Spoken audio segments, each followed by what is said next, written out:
That's my baby. That's my baby. We're going at it at 110%. I just want 5 minutes of happiness, please. Just give me 5 minutes. And they scored. They did it. Left. What the hell was that? Oh, yeah. What the fuck are you talking about?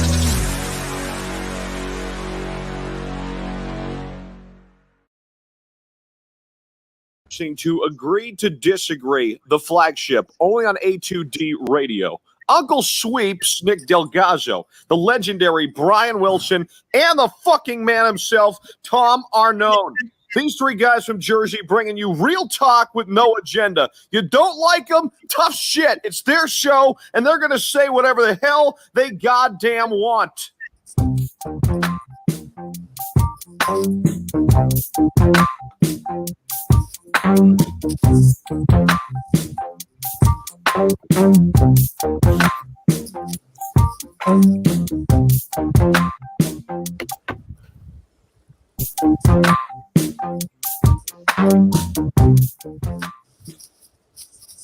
Welcome in, everybody. Agree, disagree, only on A2D Radio. Every show we are brought to you by our doc, make him yours, Dr. Paul Vidal, Specialized Physical Therapy, LLC, Burlington, Cherry Hill locations. Find them on the web, specializedphysicaltherapy.com. Tom Arnone, Greg Milakovic, Brian Wilson, Nick DelGozzo, the family out there joining us. What's happening? How you feeling? Listen, I heard like, you know, the Eagles post game came on, and you would have thought they won the game after the game. Like when the Eagles post game show came on, and Michael Barkame came on, I felt like I got to go look at the score again. You know what I mean? Like they met excitement. I was like confused. I was taken back. Like when have we ever been excited about losing? Like I'll never be excited about losing unless you're excited about losing because of a draft pick, right? But they came in because Hurts played well, and you would have thought that we won the game, right? And that's what I don't like.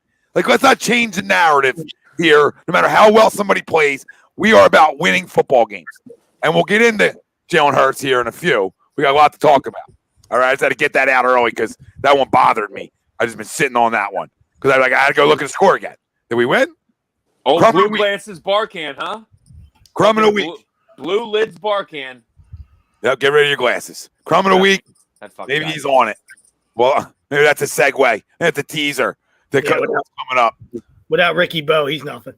Yeah, just a guy around the NFL. Carson Wentz. The reports that it came out. I just want to know if people think they're real, fake, or what, because usually when something comes out like that, it's usually leaked by your agent. So I want to know, or it's leaked by Howie Roseman. So I sort of want to know, or the Eagles organization. So I sort of want to know who you think that's leaked by. So we'll get into that. We'll break down Jalen Hurts' performance today. We'll break down and recap Eagles Cardinals. All right. We'll talk about some of the good things that we did watch today, just moving forward in the next year. All right. So there's some things, young talent wise, they're like, okay, you saw some things maybe with young talented players, starting with a quarterback, starting with some skill position guys that might have had a pulse today that you haven't seen all year. A little quiz? Yeah, you'll take some of these things. A little quiz? You'll take some of these things because you're trying to figure out how the hell you're going to have a roster with all the money. You're essentially in debt next year. So this is what we talked about 2 weeks ago. I'm looking at these last 4 weeks. Some people are talking playoffs. I'm trying to see who the hell's going to be on this roster. You know what I mean? Who's going to be on the roster moving forward? That's how in debt we are. That's how much we're over the cap moving forward. So we'll break down the game and recap it today. Our poll question brought to by Ambuck Services, 20% off. Telling the boys from A2D sent you gutter guards, gutter installations. Ambuck Services got you covered. Jalen Hurts exceeded your expectations in his second start. Agree or disagree? Let us know. Facebook, YouTube, Twitter, Twitch. That's where you can find us, and everywhere you get your podcasts, we're there as well. Like, subscribe, follow, download, join the conversation tonight. We'll try to read off as much as we can get to. That's how we roll here. So to the poll question, Jalen Hurts exceeded your expectations in his second start. Now, remember, we had the same poll question last week after his first start because, obviously, one, there's not a lot to talk about Eagles when you lose a game. Like, there's not like, oh, if we won today, then we'd be having legitimate NFC East conversations, like winning the NFC East conversation. We'd be having that today if we won today, right? Then we really could, like we talked about last week, then we could really have that conversation. Yeah, we'd right? be in the driver's seat. Yeah, we'd be in the driver's seat. We didn't win today. So, at the end of the day, this is what we got to judge. And we got to judge our young talent and some of our veterans. But to the poll, I'll say he exceeded them. I'll agree to it because I thought he showed me toughness, which I already knew he had. So none of that stuff is new to me in terms of like Hurts. You know what I mean? Like none of that's new. It was really like, how much can you throw from the pocket, if at all? And there's some that were like, right? And there's some like, okay, you look comfortable back there. I saw him going through progressions a little bit more than I did last week, obviously. And you had to, because they were going to force you to throw the football today too, right? They were going to try to keep you in and not let you run all around. But I thought he did a better job than I thought he would do at this level. Now, granted, let's make something clear here. All right? There's no crowning. I see a lot of this fan base crowning. Okay? This is 2 football games. My God. So I can praise a kid and not crown at the same time and not run out another guy who had 3 good years here. You know what I mean? So, like, let's just slow down. We had a guy who numbers-wise had 3 good years here, and he's done. He stinks if you ask anybody in the city over one bad year. And over 2 games, this is now the savior to the franchise. That's what I want to slow people the hell down to. The kid's looked good. He's exceeded my expectations, okay, on what I thought he could do at this level. But it's 2 games. You got to continue to exceed my expectations week in, week out. And Carson didn't this year. But that's not a shot at Jalen. You know what I mean? Jalen came in and played extremely well. And I'm extremely excited about watching him play again next week because I want to see if he can continue to get better. He got better this week, in my opinion, throwing from inside the pocket than he did last week. So that's a positive note. That means he's going to work at stuff, right? I thought he made some good throws outside of the pocket. And when you're down that much, when you're down early that much, to show fight as a football team, I like. But as a young quarterback, to keep grinding, I'm good with it. He made some good plays with his legs again. He's got the bubble screens he was off on. I think like 2 out of 3 of them, besides the one, the Quez, the 2 other ones were terrible balls, right? Yeah. We got bailed out by some not bailed out, but you got PI calls because Alshon decides to show up when anybody plays besides Carson, which is fun.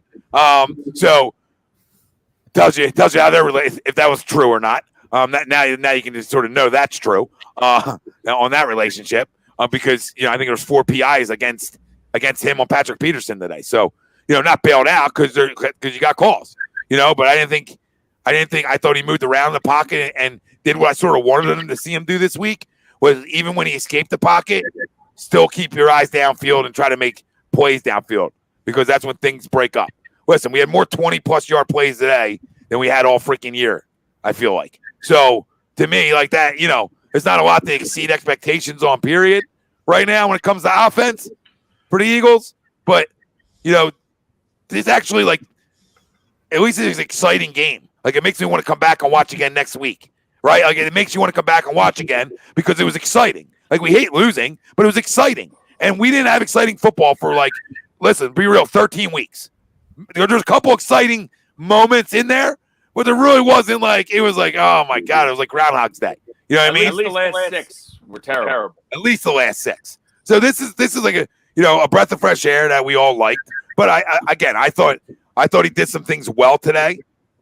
And I think he, like any quarterback, I think he would like to have throws back. I think there's 5 on my hand that I can count off that I would say he would want to have back.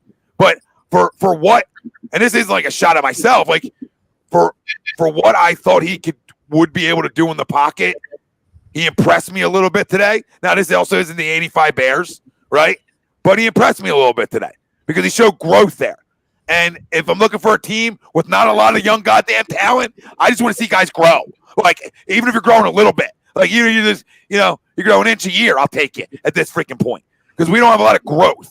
So, like, from week 1 to week 2, when adjustments are going to come, because now, even Doug talked about it, Like they change their looks up front with their linemen and their stunts and stuff like that to keep him in the pocket. And knowing that happened now, knowing that happened and you're able to sit there and make some throws from in there. And then there's some you can see the disadvantage of being tiny, right? They get knocked down. And Kyler went through some of that same shit today too. Not calling him Kyler. I'm just, you know what I mean? Like them smaller quarterbacks are going to go through that. So you got to learn as them smaller guys, you got to learn how to move around and throw from windows in the pocket. You know what I mean? And so listen, I'm not going to say I was like overly impressed because I've always thought the kid had talent. So it wasn't like that. But did he exceed my expectations for this week? Yeah, because that second week could give you a little bit of a dose of reality, especially when you win in terms of his play, right? As a young kid, and to come out and then get smacked in the mouth like they did as a football team, and you still rally your offense to put up points and keep you in it. And they had some bad drives, don't get me wrong. But, to rally your offense and get you back into a game, man, for your second career start, I'll give you an A- today. You didn't win a football game. I'm not giving anybody A+. But I'll give you like an A- B+ for if I had to grade you out today, that's sort of where I have you. A B+ probably more I would lean to. You know what I mean? But that's a solid grade. And listen, fam, we want to know how you guys felt about him because we thought he played extremely well today. At least I did. I don't think anybody's going to think he didn't. They might disagree with the poll because some might thought he would have already played this well this week. Like I thought they were going to score 34 points. I thought they were going to have to score this week to win. 26. So not our highest scoring game of the year, but the kind of game I thought we were going to have to win today. I think everybody did. If you were going to win a game today, you were going to have to win a shootout a little bit, and just not enough bullets. But I even thought my last thing I got to say, that third of Dallas Goedert. I'm sorry, that ball's got to be fucking caught. I don't care. I mean, I know that ball might be a little late, etc. I mean, you're a big body down there. I almost need you to almost make that play. Okay, not the Hail Mary. I'm talking about the seam. I'm talking about the seam before the Hail Mary. Like, the one he dropped. Yeah, the one he dropped. I thought he dropped it. I mean, I'm not saying it's got to be thrown more inside there. It was thrown too far in the middle field. It's got to be thrown more back here. But still, dude, that ball's in your hands. And if I'm going to trust, it's a borderline drop. Borderline drop. It's a catchable ball. That's a tight window. And as I said, you play by the defender. You know what I mean? But you've seen, when like you said, the greats make that catch. You know what I mean? So, we know he's still a young tight end. But the greats, I mean, you saw Larry Fitz earlier. A quarter earlier to that. What a catch that was. You know what I mean? That's that's the kind of. The kind of magnets and the kind of paws you need. I mean, so it's, Hopkins right before that. They got Paul City over there. Well, they had 2 touchdowns. Think about this: how important the outside is. That's something we can't hit on, right? How important the outside is. I mean, you saw 2 guys today. Granted, Hall of Fame guys. I get it, but like you see how important it is. 2 guys with touchdown catches that not many guys around the league are having, right? The first one next week is talking about the Fitzy, and then the last one, the Hopkins. I mean, no, I don't know if anybody holds on to that football. The second one, I don't know if there's anybody in the country that holds on to that football right like that, because I mean that's great defense. And I'll give our defense a ton of credit in terms of this. Opportunistic today. In a game you need to be, you're up against it. I expected you to get scorched in the air and torched right a little bit, but some toughness today. And Jim Schwartz, you're up against it today. I'm not a fan. I don't crown you ever, but I thought overall as a defense and like people are going to get mad at them for going man at the end of the game. But Kyler Murray picks apart zones. So they battled today. Yeah, sure. They showed toughness. Two big defensive turnovers in the red zone, which are humongous. And made up for it. Think about it. You don't want to be woulda, coulda, shoulda, but you shouldn't get punts blocked against you ever. Yeah, ever in the history. Like, I fired Dave Phipp on the sidelines that time. The second time, he just fired. Like, the first time, I give him a warning shot. Like, whoa, no more mistakes out of you today, okay? Second one, then you get a fake against you where I'm sitting at home going, I said to Len, here comes the fake. Watch it. I just fucking felt it. But the punt block, fakes happen. Punt blocks, like, I know they happen. Should never freaking happen. Like, I fire everybody. We can't afford to, maybe everybody else get fired at the end of the year. But I fire everybody on the spot there. And then something we didn't touch on that we'll touch on too tonight is is leaving points off, taking points off the board, right? If you want to go for 2 down there, just go for 2, right? Like we'll talk about that because some of them same things continue to haunt Doug. Because if you look at it on that second to final drive, you could have just kicked 3 if you were down 6. Right now you're down 3. You get the ball back. Now it's a tie game. You're going to OT. I know that's like thinking like way too deep, but that could have been the case. So you never take them off. I got no problem. You want to go for 2 every fucking time? Go for 2. Go for 2. And then he got your ass bailed out. He got his ass bailed out by not throwing that challenge early on in the game. And I still haven't heard his presser about it yet. But you got bailed out by your defense making a second play. Within 2 plays, took the ball over twice. You got bailed out. And I said he better not say no shit about saving timeouts in his presser after the game. It's a joke. Like, these are the things that I don't like, right? Like, I'm good with Doug going for 2 and being ballsy and going for it on 4th. Like, I always say, go for it all day, dude. Don't take points off the board, right? And can we get a feel for an easy challenge? Like, that challenge didn't happen, like, at the 50. That challenge happened when a team's about to score against you. Get the flag out, dude. Your defense made a big play. If a worst case, give him a break. Give him a break. You went to the locker room with 2 timeouts. It didn't matter. It didn't matter. So you're the one who blew one in the first half on the defensive side of the football already on the first drive. So you didn't want to blow 2 timeouts in one drive. That's analytical nerd shit coming from upstairs. So fire that guy. Or you got to go if it's your call too. If you're like, yeah, I like that. I like that. We don't want to use 2 in one drive. I mean, geez. So you get killed around here. So you get killed. We're not ready to play again. 15-0. Again. I mean, I love the fact that we battled. I liked how Jalen played. I would agree to the poll once it's my turn as well. Just go. Again, I will. Again, Doug, we're not ready to play. Spot a team 15 points. I understand. You're being nice. 16, sorry. I understand. really, it was 14 because the ones on Hurts, you know you can't just throw the ball away right there when you're in the pocket in the end zone. That's what the biggest thing for me about the agree for Hurts is a bad start, a couple bad balls early, and a terrible safety that he took that you got to know that you can't take. And he bounced back from it, and he battled, and he played really well. And I'm actually really excited with his deep ball has been really good. Doesn't have a lot of arm strength, obviously, but he puts it where it needs to be and gives the guys a chance to make a play, which is something I like because I wasn't sure about him throwing the ball down the field. So I'm very excited about Hurts, but I'm still very sour on Doug. Another game where we're not ready to play off the bat, and it's cost us games for 2 fucking seasons now not being ready to play. I don't disagree with you. Like, you know what I mean? Like, you know, I'm a fan, and you guys know I'm a fan because, like, one, we haven't had any coach ever win us a title here. Not that I'm holding on to the title, but we've also been successful in terms of playoff appearances, and they're hard to do. When you look at Buffalo, look at Buffalo. First time since 1995 getting a division title. Like, they're not. Sometimes teams go through really big drafts. I don't ever want to be that team. That doesn't mean a smarter guy isn't out there because I think his X and O's are shit. I always thought that. Like, I thought he's always needed an offensive coordinator. I don't like guys that think they're the smartest guy in the room in terms of because he even said, "Oh, I didn't see the fake punt because we were talking about something on the defense side of football." Well, that's why I don't want you calling your own plays. You know what I mean? Like, that's because as a head coach, you have to have your hand in everything. You know what I mean? Your hand's got to be a little bit in everything, and you're just seasoning everything, right? As a head coach. So I don't like that. So there's certain things this year, Wills, like the same things with Carson, that are like, I can't defend. Like, I can't be like, I'm okay with that. Like, we were joking around earlier about, like, taking the point off the board.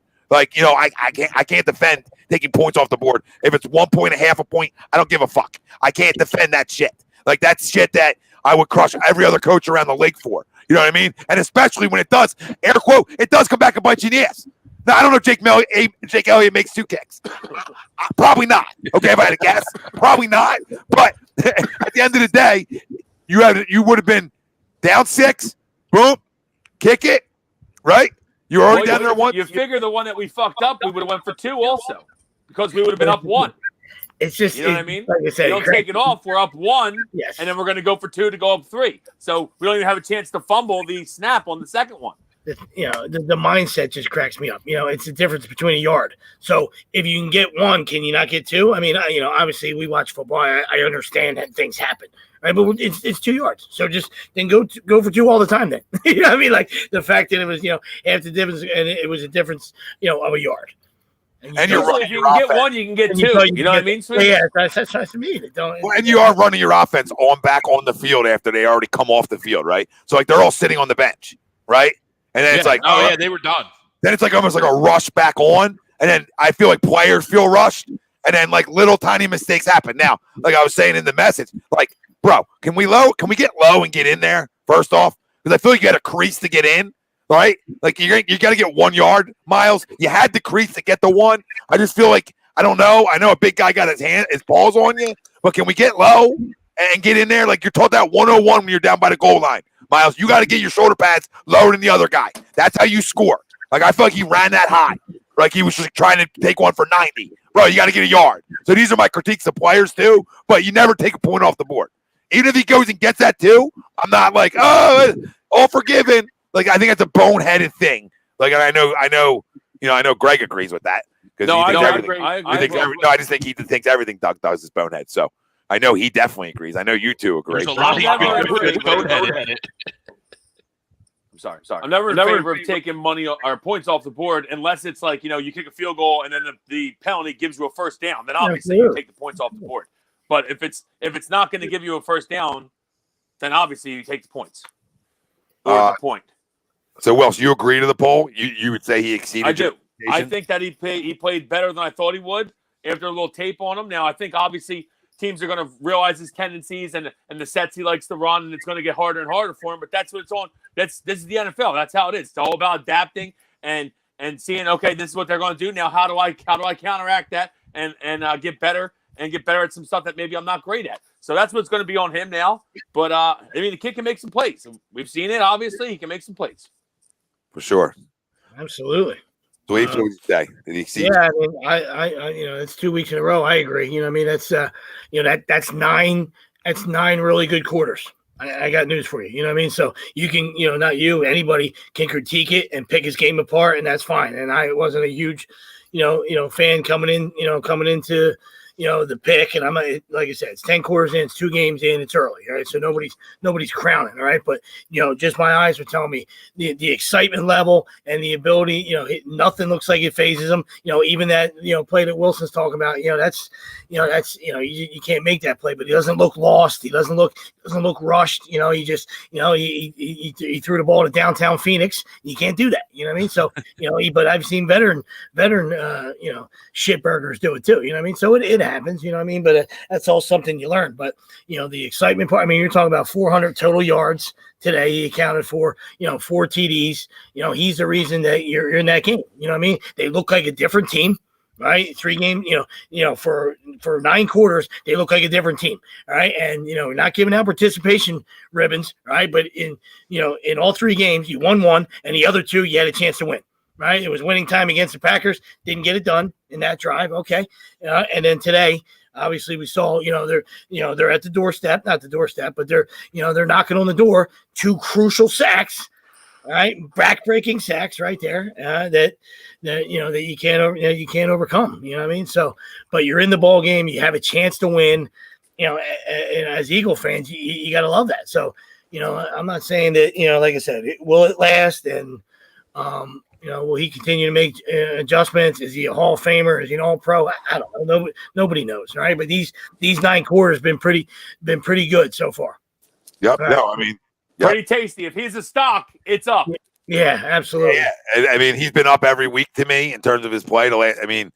Since not counting really Green Bay, right? So the Saints game, and this game, he got better. Yeah, but he played good. He played good in the half. He played at Green Bay too, though. You don't want to get too excited. Like my thing, I'm scared to get too excited now because I was just hurt. We were all hurt as a fan base because we our other guy that we thought was our savior. Hasn't been right this year. So it makes you get scared to like jump all in, right? And you know what I mean? Like be like, oh, this is the next coming. But again, you watch a guy and like Sweep said and Wilson, and I said this start off, but I'm sure Greg's gonna say the same things. It just looked like he was calm, even when you got down 16-0, nothing like he was able to rally his team back as a young guy, and it really does. And I hate to say perception, but perception's reality. It looks like guys play for him, and the play for a 22-year-old, guys don't play for 30-year-olds in this league. So play for a 22-year-old, shit, we'll take it. That's what I'm saying. Like some guys are just, born leaders, you know what I mean? So, he looks to, like I said, in this small sample size, besides the fact that, his teammates are saying that, I get that, you know what I mean? He just looks like he's a tremendous leader. And we knew that, in college. I mean, that was well documented, you know what I mean? So, they carry, big time character, big time leadership. And listen, like you said, you make guys around you better. That's what's about being a star in this league, and especially, a possible, star quarterback. If you want to be a star quarterback in this league, you got to make the guys around you better. All right. And they decide that, they play for you. They'll run through a wall for you.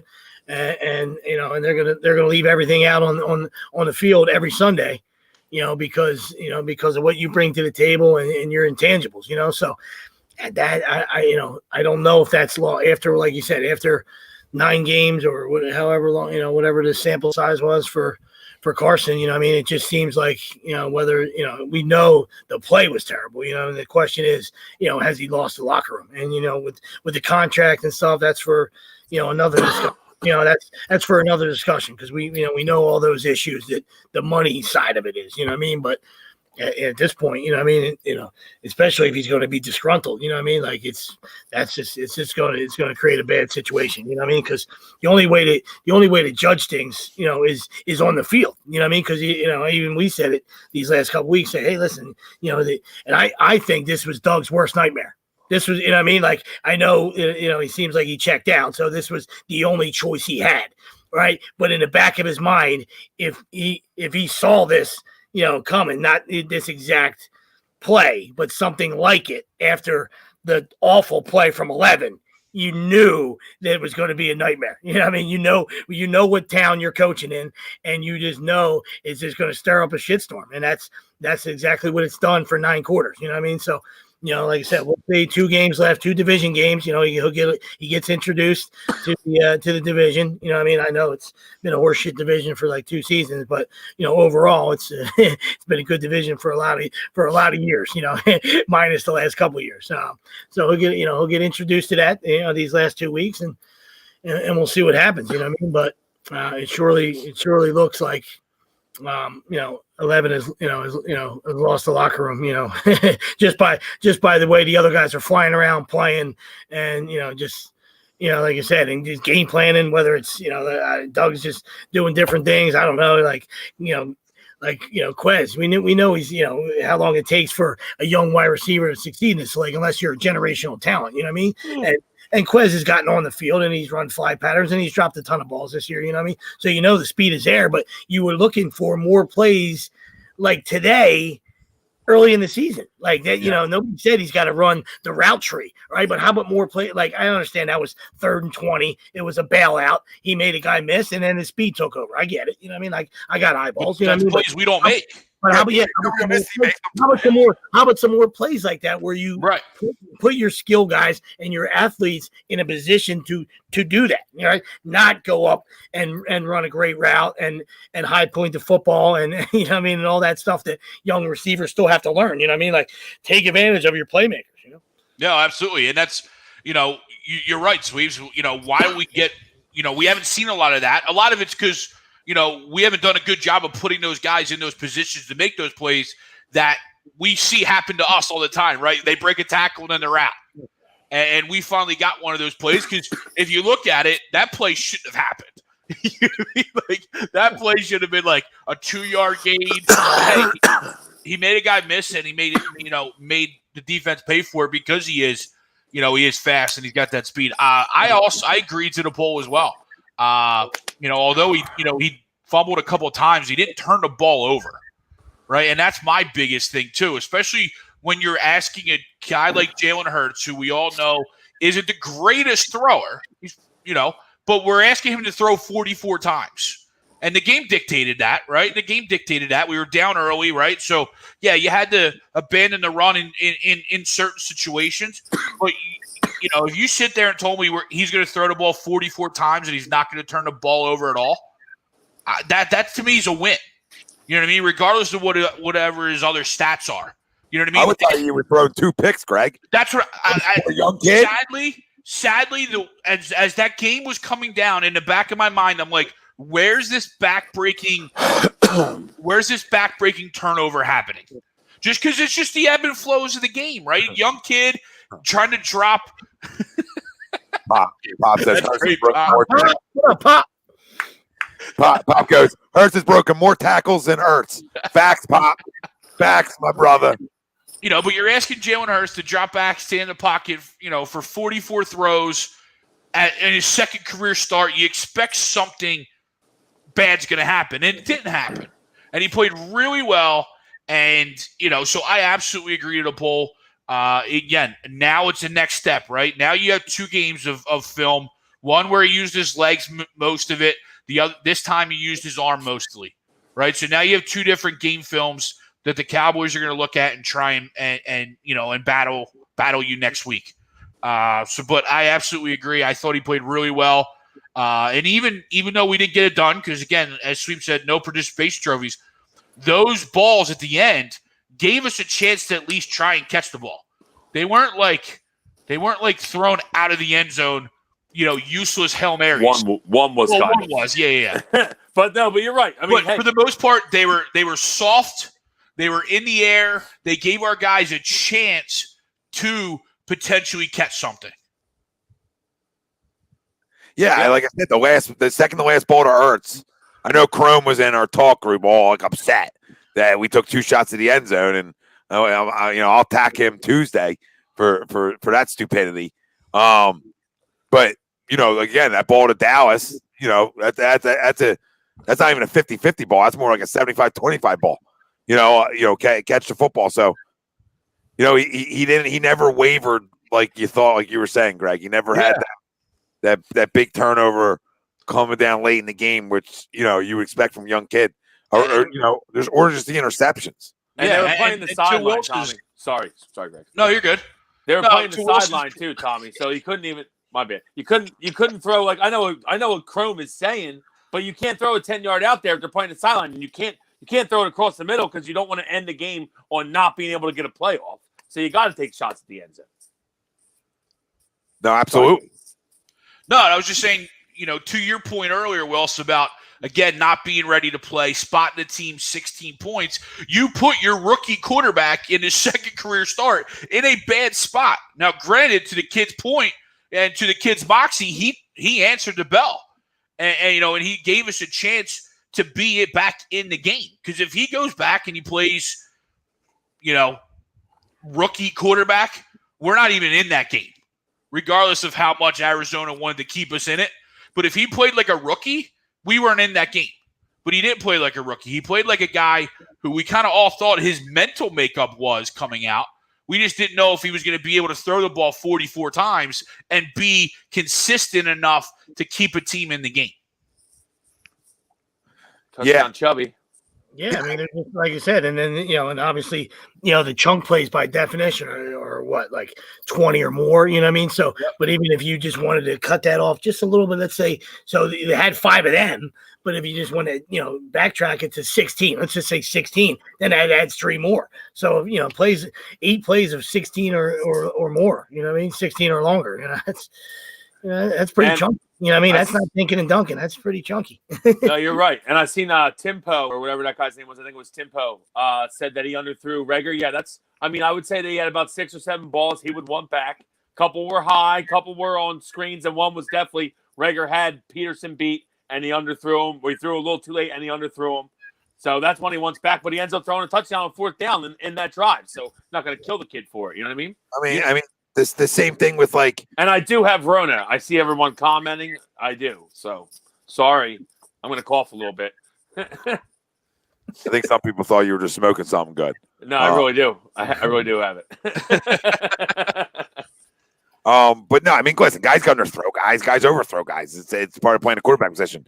You know, Yeah, I think I'm sorry. I think he was responding to the other guy who was saying something about Rieger. I think no, he was. Yeah, I think they're talking among themselves. The one thing, you know, guys are gonna do that, but I forget where I was going with that. Now. Sorry. Overthrow, underthrow. Yeah, you said guys going to underthrow guys. I mean, it's going to happen. He's going to miss some throws. Everybody misses throws, you know. It's fuck. I thought Jalen quit on some routes. You know what I mean? I thought he quit. I know a lot of people have been talking about maybe Goddard maybe quitting at the end there. I'm not going to kill him for that. I would love to see him dive for it. I feel like the camera angle made it look like he was closer than he actually was to that last ball. But 4 straight Hail Marys, basically, sprinting 40 yards down the field. I mean, the dude's definitely gassed. So I'm not going to kill him. But the camera angle made him look closer than he was, you know. So obviously, I would have loved a little lunge. A little lunge, I love a little lunge, but not going to kill him for it. And I think those final 3 or 4 plays, they used the same 4 guys. It was Fulgham, Quez, and then Ertz and Goddard. You know, so there was no Rager on the field. There was no Rager on the field. 2 drives, I think. Apparently, towards the end of the game, he was deemed questionable with an ankle. So, great, another injury, which is why he was staying. Because I'm sitting there on this last drive, and I'm like, why is our first-round pick, wide receiver, standing on the sidelines, not even with a helmet on? Like, what is going on? And Quez Watkins is in the game. But you know what else I really liked from Jalen today was, as we talked about the chunk plays, his willingness to go down the field. You know what I mean? Like, that's a lot of, you know, Carson was never willing, at least this year, to push the ball down the field, to push the envelope. Jalen did. How many times do we say, just throw the ball downfield, you're going to get a flag, you know, 9 out of 10 times. And Jalen did that today against one of your better corners. Yeah, a bunch of one-on-one coverage. I mean, taking shots, which is what you want. That's what you want. If it's one-on-one, take a shot. Yeah, and he noticed that stuff. He dissected that stuff early at the line of scrimmage. That's promising. I will say that, like, that's extremely promising from a guy in his second career start to be able to do one-on-ones early. Because a lot of guys, a lot of young kids don't. A lot of veterans don't. That's all around the league that don't see it. But what I was going to say is about Kyler Murray. Like, Kyler Murray made bad throws today, guys. So, I mean, like, and Kyler Murray's a rookie of the year. You know, coming off rookie of the year. I think Kyler Murray's a pretty good quarterback for his size and probably a Pro Bowler this year. And not being a 6'4" guy. Like, I think he's pretty good. So, you know, guys make bad throws. But what I think the one thing you can take out of all this and why you get some of these chunk plays and why we could get it is if you can throw the ball enough in this league and you can run around, you're going to get chunk plays. You're going to get explosive plays, right? So I think we expected that, and I think he throws the ball. Obviously, we already knew this for the most part, but he throws the ball well on the run. We've seen that today, and I think the big thing today you can take out of it is I thought that he made big-time steps forward from last week inside the pocket this week. And like you guys were just saying, dissecting things at the line, right? When I can dissect one-on-ones, right, early on, and give my wide receivers a chance to go make a play or get a flag thrown, or indifferent, I extend drives. When I can run with my legs, right? The 4th and 6th, I think it was, right? I mean, most quarterbacks are sacked there because there's nothing there. But to be able to pull it down and go. And the other thing I like is because something I was critical of him, he wasn't as bad with this in Oklahoma as he was with Alabama, but, you know, going through his reads. Like Oklahoma, he did a little bit better of a job than he did at Alabama going through his reads. Because of Lincoln Riley, and I thought I had a big part of that, making him more of a pocket passer per se. But I thought he did a good job at the NFL level.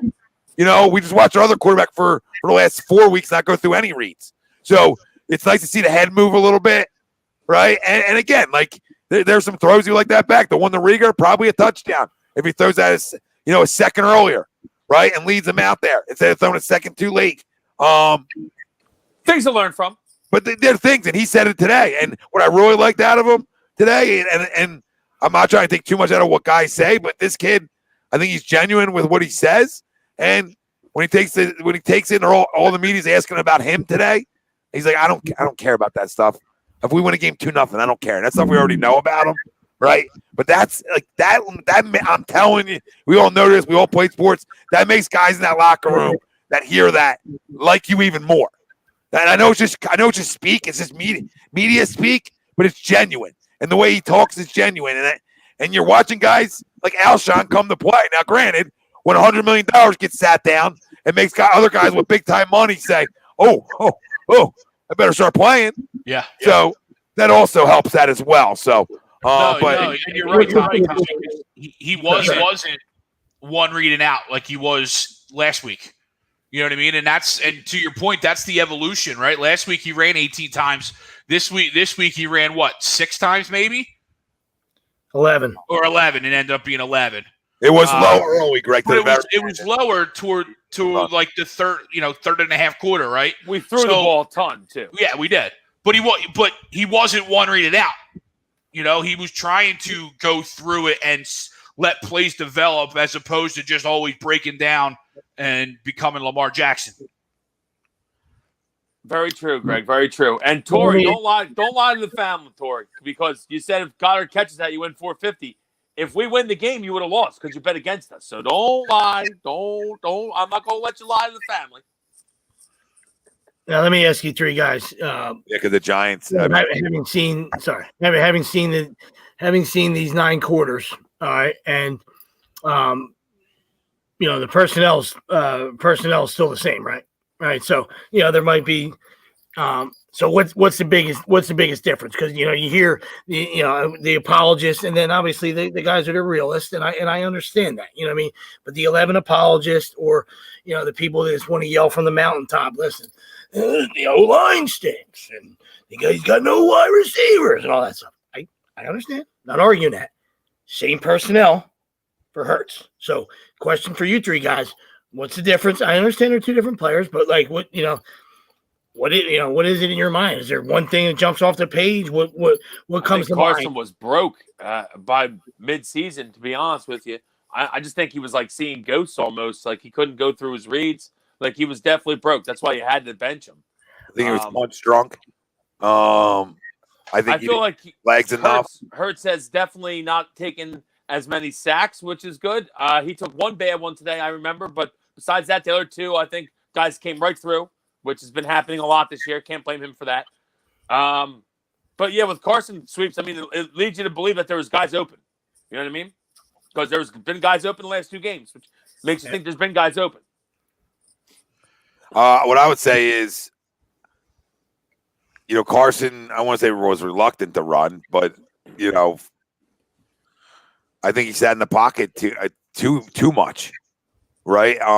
When as the season wore on and all the different offensive lines that came in and out, I think that should have been his first sign that, I got to get myself out of the pocket.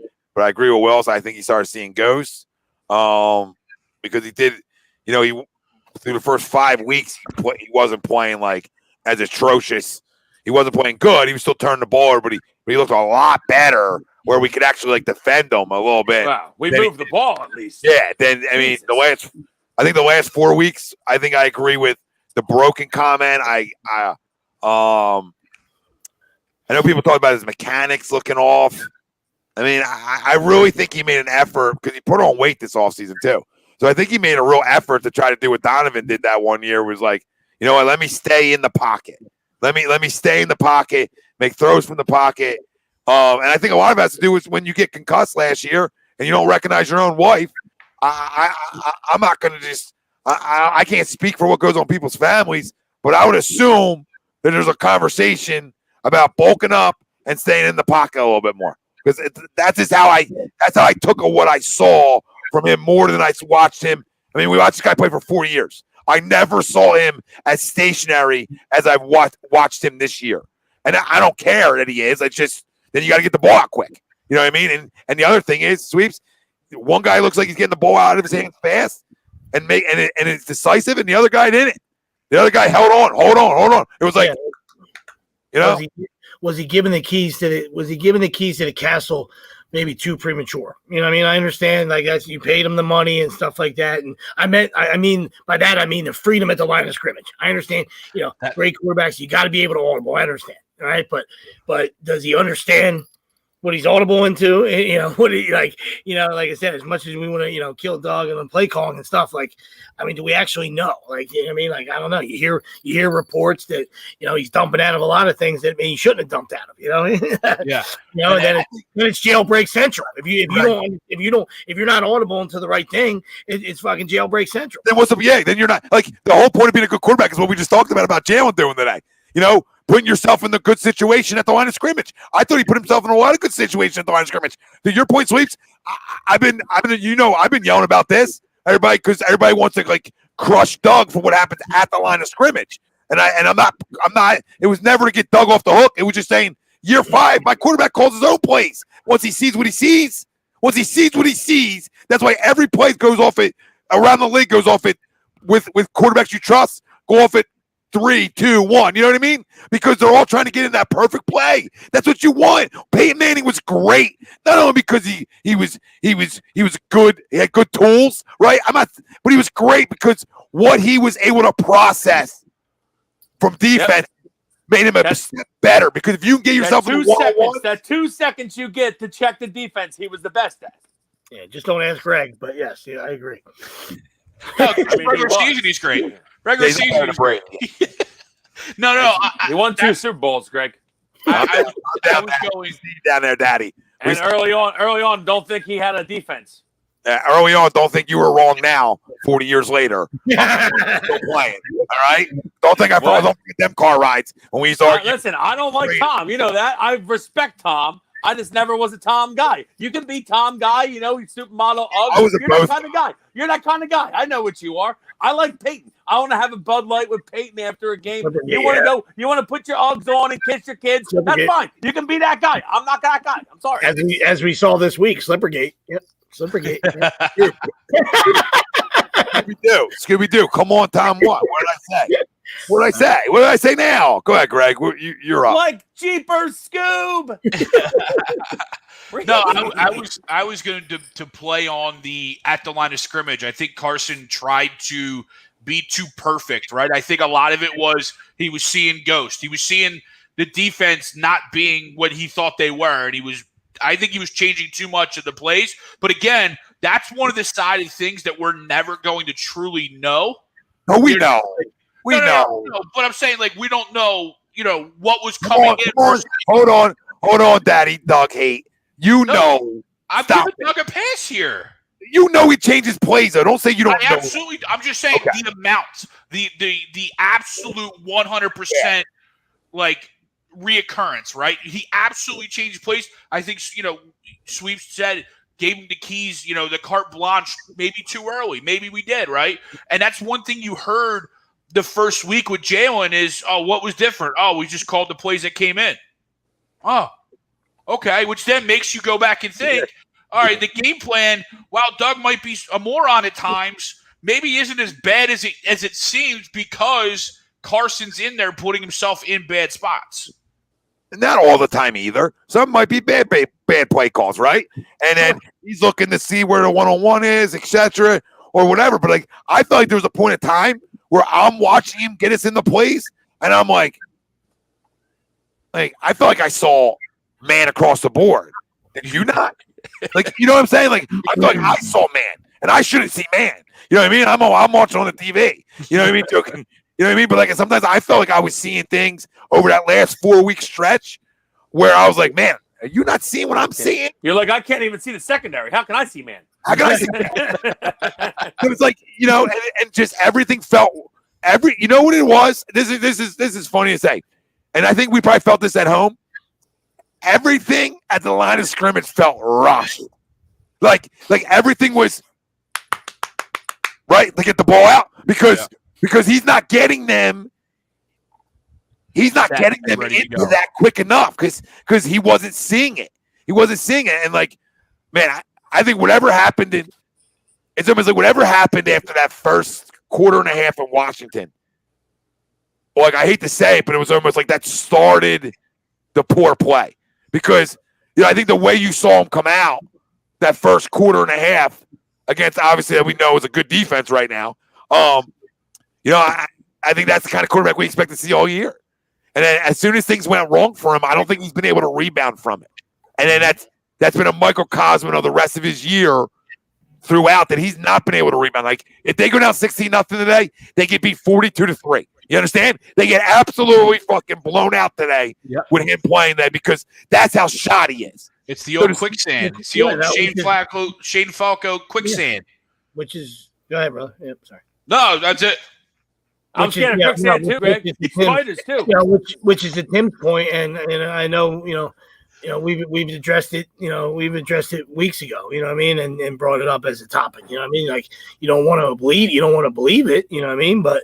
And you say, and that was the critique in the off season. Like, oh man, how can you do this to the guy? And you know what I mean, like he's going to be looking over his shoulder, and it goes back to like Tim said, and I had brought that up months ago. Like, you know what I mean, like if you're that fragile and you're that mentally, soft, like you can't lead a football team. You really can't. You know what I mean? So that's the way I look at it. You know what I mean? And you hoped that wasn't the case.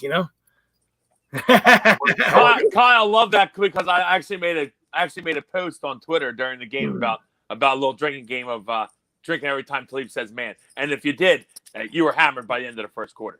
You know what I mean? So I'm just like just to finish that point, like that's and then you become a diva, and that's the definition of a diva. You know what I mean? A guy that that everybody in the locker room's got to walk around on eggshells because you're the guy with the richest contract, excuse me, and then and all roads lead to you. And I understand the quarterback position in the NFL, I get it. You know what I mean? But you also and he did that early on. You know what I mean? It seems like he's whether it was the injuries or, not this year, just, the injuries or, whatever the disconnect had become this year, you know what I mean? Like, whether it was mentally soft or just guys didn't want to play for him, whatever it was, it just, your teammates can smell that. They can smell fear, or they can smell, when, you're in that huddle and your head's down and you got the deer in headlight look, you know what I mean? Like you're in the huddle and you're calling a play and you're not 100% sure. You know what I mean? Like you don't have that Joe Kane speech. You know what I mean? Put the women and children to bed and go looking for fucking dinner. Yeah. Well, what do we know? Wasn't doing that. What do we know for facts about Jalen Hurts? Like when we drafted him, we knew one thing to be sure. We were sure one great thing. kid, great leader, great maker, right? Yeah. Okay, they're the for sure stuff we knew. Carson, if you tell me who has a bigger upside, I'm going to tell you Carson Wentz, okay? Who has a bigger upside? Better tangibles. Okay? But who might be the better leader? Who might be the better guy on game day? I can't tell you straight face who that guy is right now. You know what I mean? I can't sit back and tell you that it's not number two, right? I can't tell you that anymore. You know, and as he continues, and then next week's another sample size, right? Next week we get to another one, and it's another hurdle, like you said, Greg, earlier on. All right, now the team seen you run around, team seen you throw from the pocket. Now, what does Dallas do to you next week? Okay, what do they try to do to you defensively? And can you continue that success? Because I know we joke around about Lamar a lot in text threads, but like it's about winning games in this league.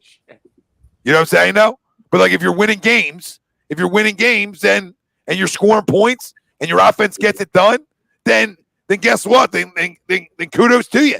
If you can run around and stay healthy doing it, then run around. Like nobody's gonna begrudge you for it. But so I don't care how you get it done. Like I don't care how. As a fan, you just want wins, right? So it's like, but I already seen from this kid, he's already a better pocket passer than that guy, which is a great sign. Right, he throws the ball better than Lamar does for sure. No, but I'm saying like if I had he doesn't have the zip. He doesn't have the zip Kyler even has. Kyler doesn't have the arm Lamar has, but he throws the ball better. Even Kyler, like, he doesn't have Kyler zip. I think Kyler even throws a little harder, but that doesn't necessarily matter. Like to win in this league, like Brady had everything. Like I'm not doing that, but like there was everything that wasn't on in the intangibles. Like for Brady, right? And he just was a winner. And guys played for him. And he got the most out of guys around him. I'm not comparing him to Brady. I'm just making the point that at that position, if you can get it done and you can produce and you're a leader, like if you're just a good quarterback, you can be a great one if you can be a leader of men around you. Like, you know what I mean? For that position. And if you're smart. A bunch of guys don't have huge arms that have good careers. Yeah. I'm not saying Brady doesn't have a great arm. I mean, he does. I mean, Russell Wilson. Brady doesn't have a huge arm, though. You wouldn't say he has a huge arm. Not a huge, but a good one. Brady, Russell Wilson, even Drew Brees doesn't have a huge arm. He's kind of a tiny guy. He's got a good, granted, it's nowhere near like it used to be a lot better than it is now. But you can still get by. Peyton, the end of his career, granted, they won by defense. But if you know what you're doing and you're a leader out there, you can get by with not a huge arm.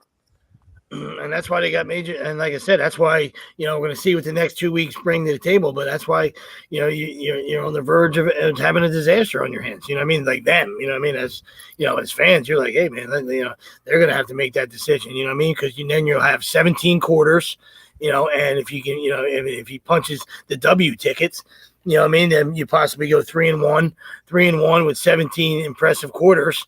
I mean, what is training camp going to do? You know what I mean? To me, that's nothing. That's sometimes that's T-shirt and shorts, with a helmet on. And, of course, the other guy has a bigger arm, so he, could do some things in training camp that it might be better, right? But how do you play when the lights are on? You know what I mean?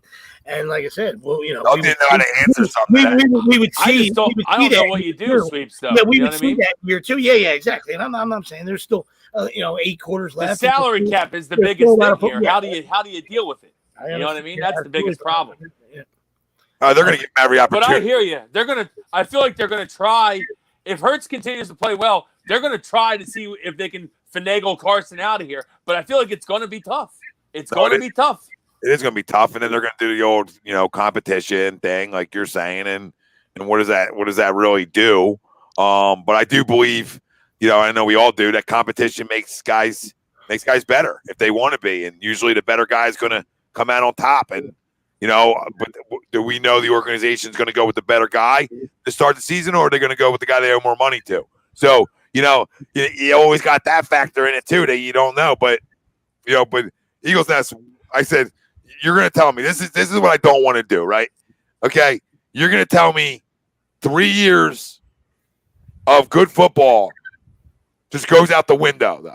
Like, could you tell me what upside? Well, a lot of guys it does, Tom. Unfortunately, I hear you. Like, I'm not saying that he is and that he can ever get it back. I don't know. I don't have a crystal ball. But like, we're so fast to crown and then dismiss a guy who's played well. But if you're going by straight intangibles, Tom, you're 100% right, and he's wrong. The upside is that Carson's bigger, has a bigger arm, and he has more of a quarterback body. Those are 3 huge things. Usually when you look for a quarterback, you look for a guy that's 6'4", 6'5", a big guy that has a big arm. Jalen's none of those things. But Carson's all 3. No, I hear you. I'm just saying. Like, no. Those are the intangibles we're talking about. No, I understand. But in today's NFL, that's just not the case anymore. You know what I mean? I agree. It was when young to win the playoffs. It was when Young Sweeps was roaming the field. That's what it was. That was the prototype guy. You know what I mean? And it's, I hear you, and so we will see. And I hope he continues to progress from the pocket because I like Jalen Hurts, and I feel like that he looks the part right now, and I'm excited about it, very excited about it. And we've played the best football we've played all season, the last 9 quarters, like Sweep said. So I'm very excited. But to me, you never win this league if you can't throw from the pocket in crunch time, and so that's going to be his big thing. Can he continue to develop throwing from the pocket?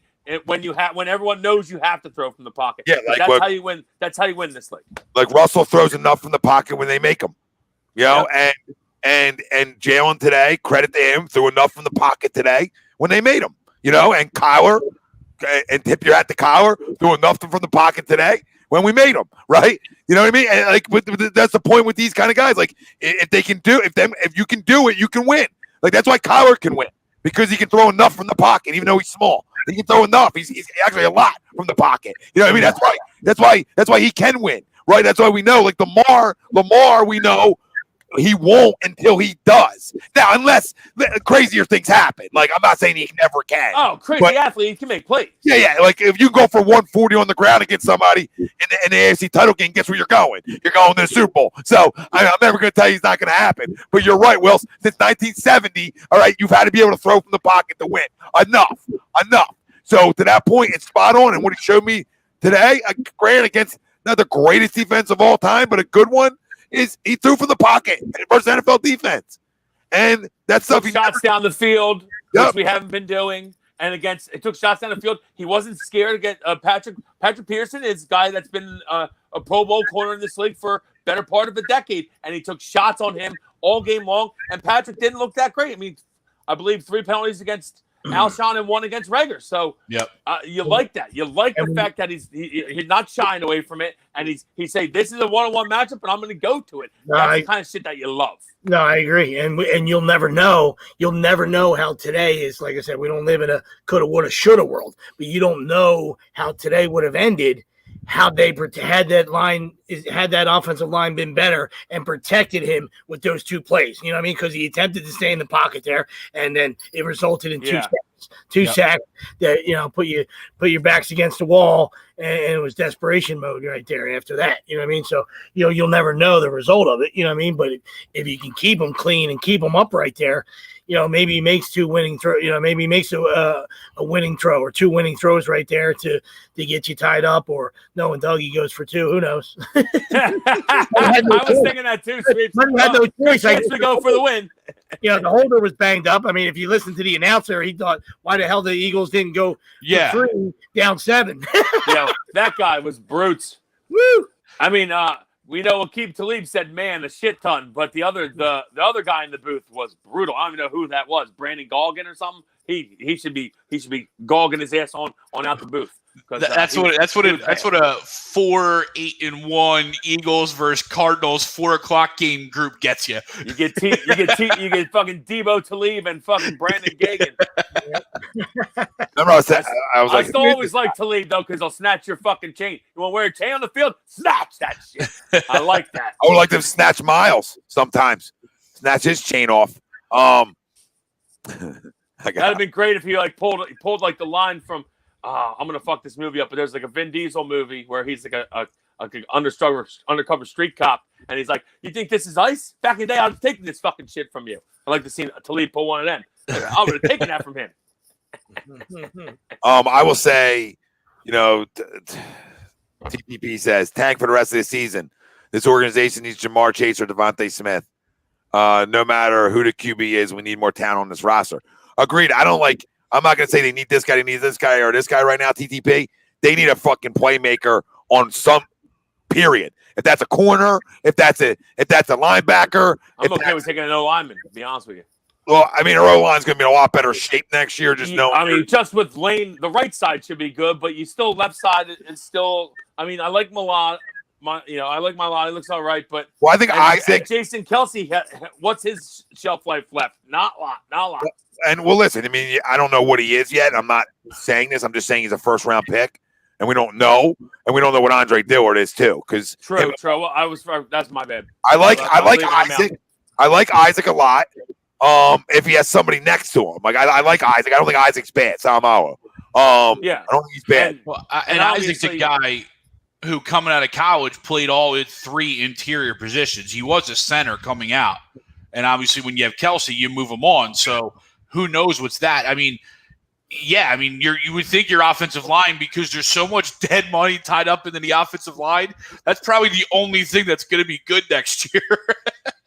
And probably, you figure Lane, and Brandon will hold down the right side for you. You're set there. As long as they're healthy, that is, obviously.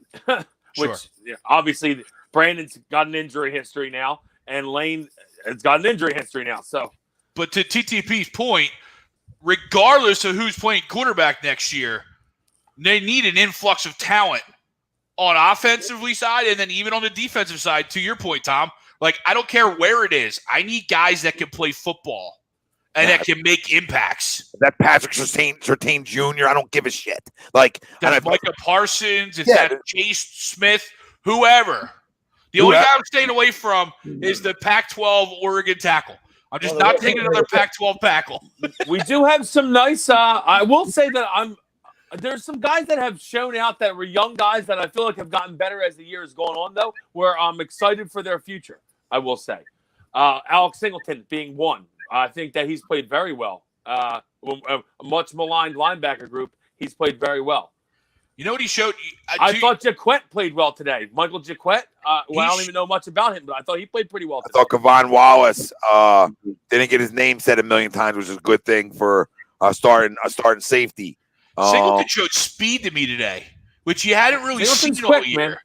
Singleton showed like a burst of speed today, and it flashed though. You know what I mean? Like it popped. So did Watkins. I like. I mean, Quez Watkins. Quez Watkins fast. That's the first guy on our roster that I said that like nobody take this the wrong way out there, but that's like Tyreek Hill speed, like where you get that edge that fast, like not Tyreek, but like that's elite level speed at this level. Not saying he will be, I don't freaking know, but like that's elite level speed that we are hoping to draft this offseason, which we've seen Hightower. He hasn't been on the field a lot at all recently, but we've seen him have the ability to at least get behind guys, which is a good thing. Dropped a lot of balls, Hightower wise. Watkins, we haven't seen a lot of. The last 2 weeks, we finally seen a glimpse of him. And in your second time, really this year, like really being active to make play, to score a touchdown, period, on a play like that, to make it like to be out and take and that's a good sign moving to next year. I will say this about Jalen Reagor. I give him a lot of shit, right? But I still think he's fast on 2 plays today, actually, so I'll give him that. He at least has a pulse to me, which I think a pulse can get better at the wide receiver position, right? So I'm not going to say that, like, with Jalen moving forward, I think he can continue to get better. I would hope. It's not like Nelly where he had, like, the case of the drops early on. He doesn't have a case of drops. He has a case of a lazy route running, all right? Lazy route running with the right coaches can get cleaned up real quick. That, but hopefully. But I'm still not out on him being a guy who can play down the road. So, today I think he had 4 catches, 59 yards. Yeah, I'm not going to kill Reagor. I feel like Reagor's maybe he should be a good contributor for us for years. Obviously, we're upset because you see what Jefferson's doing, but Reagor looks like he's going to be a contributor. We can kill J-Jaw because he's obviously a bust bum that fucking stinks. Another healthy scratch. Can't even get on the field. You know what does kind of worry me needs to be cut. About Reagor is, and you don't see it a lot, which is why it's worrisome, is there doesn't seem to be the willingness to go catch a football. It seems like all the balls that he catches, he's already open. You know what I mean? Like a lot of those 50-50 balls or a lot of the balls where it's contested, he's okay to give up the ball and an incomplete pass. Maybe that's just me, but I don't see a willingness to kind of go he was get good the at football. in college too, Greg, which is weird. Yeah. He was good at going and getting the ball at TCU. That's one of the things that they talked about. So that's why it's strange to see that, because I would agree with you. He hasn't really gone up and fought for a ball. There's been 3 or 4 balls this year I can distinctly remember where if you feel like he goes up and fights for it, maybe he comes down with it. And he just kind of was lackadaisical, trying to hope it gets to his hands instead of going up and getting it, which we always say. We want you to high point the football. Oh, that's interesting, JP. I didn't hear that. He said Watkins got to start because of the connection with Jalen in practice. I heard. I didn't hear that. I mean, it kind of would make sense, second string or third string quarterback with a practice squad guy. I mean, that's the guy they're going to get the most reps with, you would think. Do I need a connection with a guy to throw a fucking bubble screen? No. I mean, he's definitely got a good connection with Ward. You can see that. He looks for Ward in big spots. Did you see Quick? Did you see Cliff over there go dab up Greg Ward? Yeah. Touchdown. After that touchdown? Yeah, I thought that was pretty cool because probably knows him from college days. Knows him. I just thought that was cool. You don't see that a lot in the NFL. You know what I mean? Guy just scored on you. That was pretty cool to see. But you know what the one thing about today's game too is we called a couple breaks. Like I think that Ward touchdown was a little bit of a break because I don't know if there was an angle that really showed that he was in or out, but they made the call, right? And then the other one was Mailata's false start on that fumbled snap that went right to an Arizona defender, and we ended up scoring on that drive. You're right. So we called a couple breaks, which again we go back 3-4 weeks ago when we're playing like shit. We don't create these breaks. Well, isn't it funny, Greg, when you score and you put pressure on defenses, you get breaks. When you're scoring 3 points a game, or a half. Like there's no official in the world that's like, let me give them a PI here. Absolutely. Like it's a feel for the game too. Like if you're like a basketball referee and one team's getting beat freaking 40-18, like I don't think you're going to be heavy with the whistle to try to bail out the team with 18. You know what I mean? So it's like you said, the end result wasn't there, but you feel like in these 9 quarters, the kid really can't do much wrong. You know what I mean? Like when Hurts dropped the snap and he fumbled the snap, it came right back up to him. And then he hit Goddard for big gain. So it was like, and he didn't throw a pick, right? Like that's that play. Like it bounces back to you, then you throw a pick, and you're like, oh, yeah. 3 fumbles, he didn't lose any. You know what I mean? So. I hear you. And that's you need some luck too to be great. I think everybody does. In sports. You know what I mean? That's what they.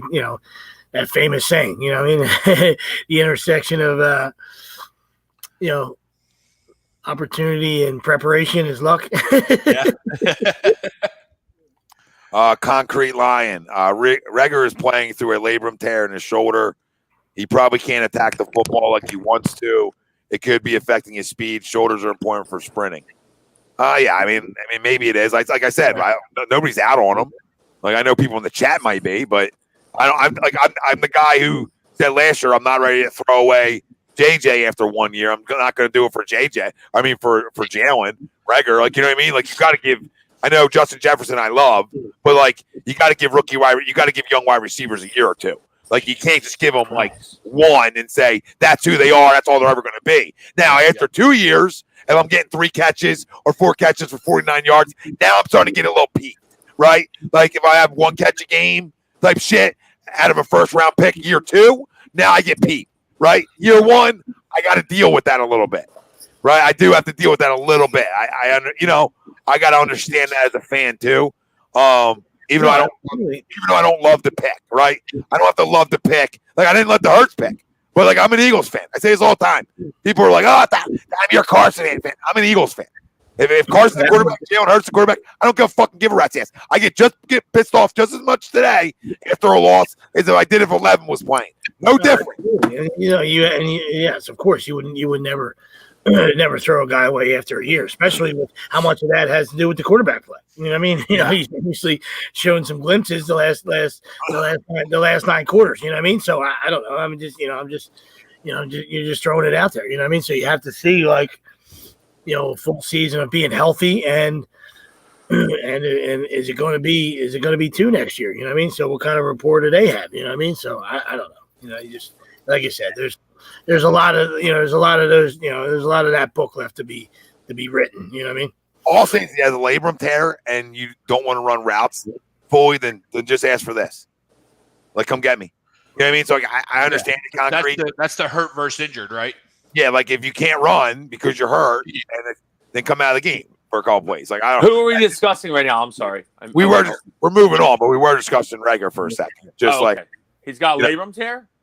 I guess I knew he had it earlier on in the year. I didn't realize that'd be something he would have to play through when he came back too.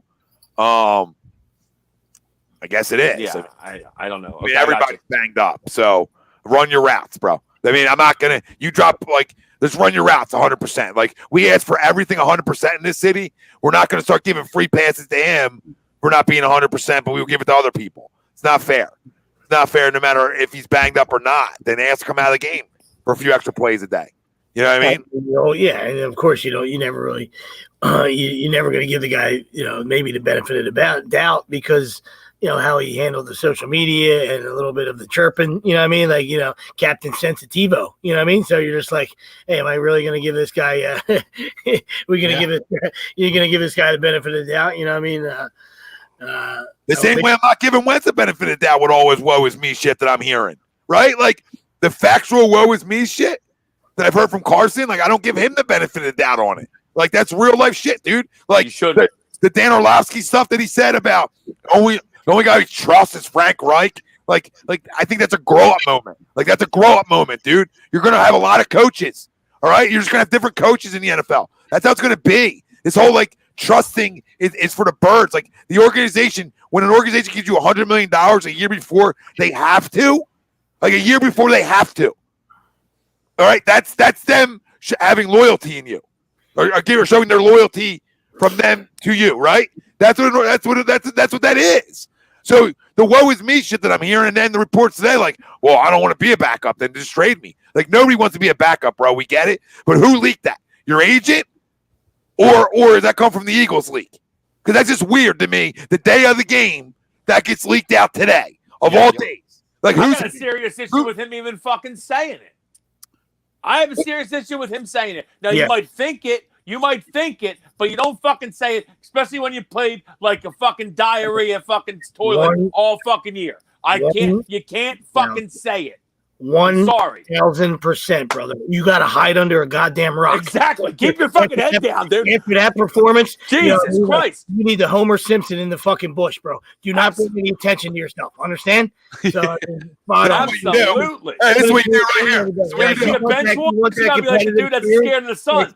You want that guy, you want him to be competitive. You want everybody, of course you should be, you would think, oh, well, let's maybe it'll light a fire on this guy, whatever, yada, yada, yada. You know what I mean? But shut your fucking mouth and fucking keep it moving. You know what I mean? Hold the clipboard and fucking be a good teammate. Knock it the fuck off. Don't have leak stuff come out. Go ahead, Greg.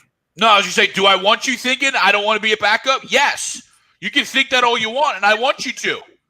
But you can't say that. Like, if you can even say it internally. You can say it. You can't fucking say it out. You can't to people. You can't verbalize that to the point of you didn't watch yourself on tape look like absolute doo doo for 14 weeks of the year. Yeah, like that's having you want to talk about living in a glass house. That dude there's no mirrors in his house because he can't see himself. You know what I mean? Like that's the part that kind of like conflicts with me is like there's no self-awareness with that statement. You know what I mean? Like ego in the room. Exactly. And it just doesn't seem like that's the type of guy that he's portrayed. You know what I mean? Maybe he's put on a great show for everybody, but I don't think that that's who he is. And that's what makes these types of reports, because they're more and more coming out. It's not just one random report. There's no way your agent, when you make $100 million, I just want to clarify this for the people, okay? There's no way your agent leaks that without your fucking consent. You understand that? Without your goddamn consent, your written consent, saying, feel free, okay? Feel free. They leak that to the air. The only other option is, which is more of a 25% option, in my opinion, is the Eagles leak that. Okay? Only other option. But that doesn't make sense for them to, because they're drastically diminishing what they potentially could get in a trade. Flat out, exactly. Yep. Words right out of my mouth. And now you take away all your leverage. So who would leak that? Who wants leverage in a deal right now? Think about that, people at home, because I don't want to believe this to be true. But all the is it true is the question. That's the number one question I have is it true? And if it is, I have a serious issue with it. Just bottom line, I don't give a fuck who leaked it. If it's true that he's saying it, I got an issue because now I'm pissed. You can't be fucking, you've been a shit sandwich all year. You can't fucking say shit right now. Keep your fucking mouth shut. I saw after the game, he went and put his arm around Hurts after the game on the field, which I like that kind of shit. Keep your mouth shut. Do more of that shit. What I will say is I'll eat $1 billion if the woe is me Frank shit's still going on in his head and this. Like if both things are going on and that they're both real life shit, I'll eat $1 billion for you to get you out of here. Because you're living the woe is me tour. That's what you're doing. And I got no time for that, especially for my franchise quarterback. From no athlete, but especially not from a guy. Check, bro. That I'm giving all this money to. It's a fucking joke. Just count the check, bro. Like you literally just did. Why? There's a quarterback in Dallas getting franchised every year. Like that's the wrong way to do it. The Eagles did it the right way, and you actually stiffed them. Yeah. Like you showed them last year, over the last 4 games, that you could carry them. Right? So we see a lot of things similar this year, right? To last year, roster-wise. Because they believe that, okay, he he can help us, right? I mean, bro, I'm calling you the MVP of the league this year before season started. Like this is your 5th year, it's your breakout year. Like you'll refine 2017 again. The opposite. Nobody's done anything. 90% of the fan base loved you here. I don't care what 10% of the jackasses say on Twitter, okay? 90% of this fan base loved you coming into this year. All you've done is play extremely poor, and that's being nice, okay? And all these reports seem to surface, which sort of makes me wonder if the Alshon reports and all the other bullshit reports that we heard after 2017 are real. Because now I start to wonder, well, maybe all this smoke's real. Maybe all the fire's real here. Because that's what they've left us to think. That's what he's left us to think. Because there's been too much. Yeah, now I start pointing the finger at him a lot. It was pointing away from him for a while. Now it's going right back at you.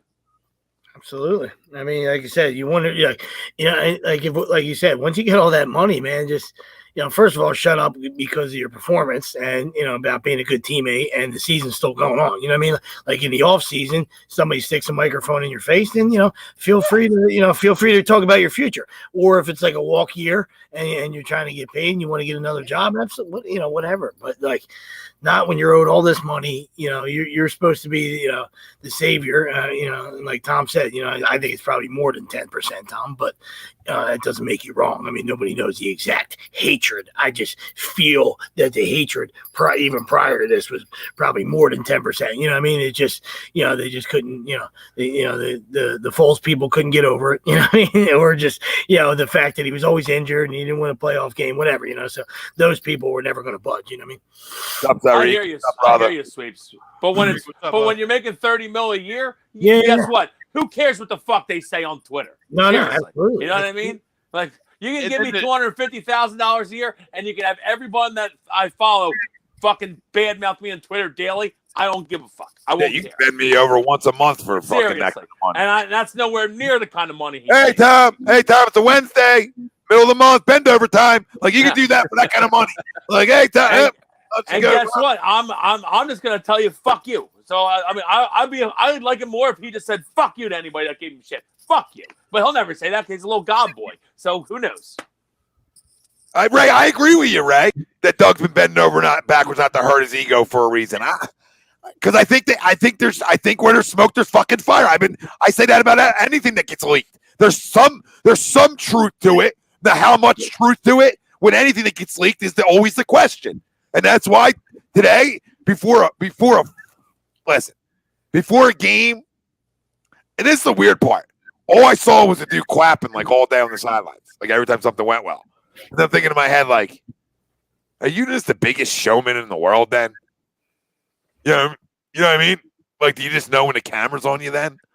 Like, it's just, this whole thing just seems weird, Wells. And for me and you that been Eagles fans, Greg just clicked off for a sec, but for me and you who've been Eagles fans our whole goddamn life and, have dealt with the goods of Donovan and the bads of other quarterbacks here. And, two guys who really believed in this guy. A lot of guys.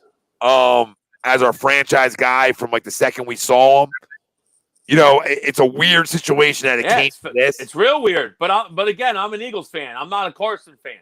I am a Carson fan when he's playing well for the Eagles. But I don't care who the fuck plays well. I want to win football games.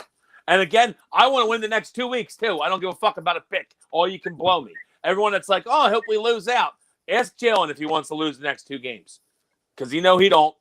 I'm ready to win the next 2. No, that's what I was going to say to TTP. Like, if you were going to tank, call Jalen Hurts and tell him you want him to lose the next 2. I'll tell you to get a exactly. If you were going to tank, you would have left 11 in and just came up with a phantom injury, like a healthy scratch on Hurts. You know what I mean? Because the people were clamoring for it. So if he was obviously suited, they'd be like, "What the hell are you doing? Make a change." You know what I mean? So if you were going to tank, then you would be like, "Hey, Jalen, you got a healthy scratch here, but I need you to sit out the last 5-6 weeks." Just put him on the COVID list. You got an easy, healthy scratch available this year. Just COVID him up. Just have me cough on a napkin. I'll send it over. Well, I know you're a glass half full guy like myself when it comes. I'm always been with the Eagles, right? All that's happened. The Giants, obviously, this game just goes final. So Giants lose 20-6.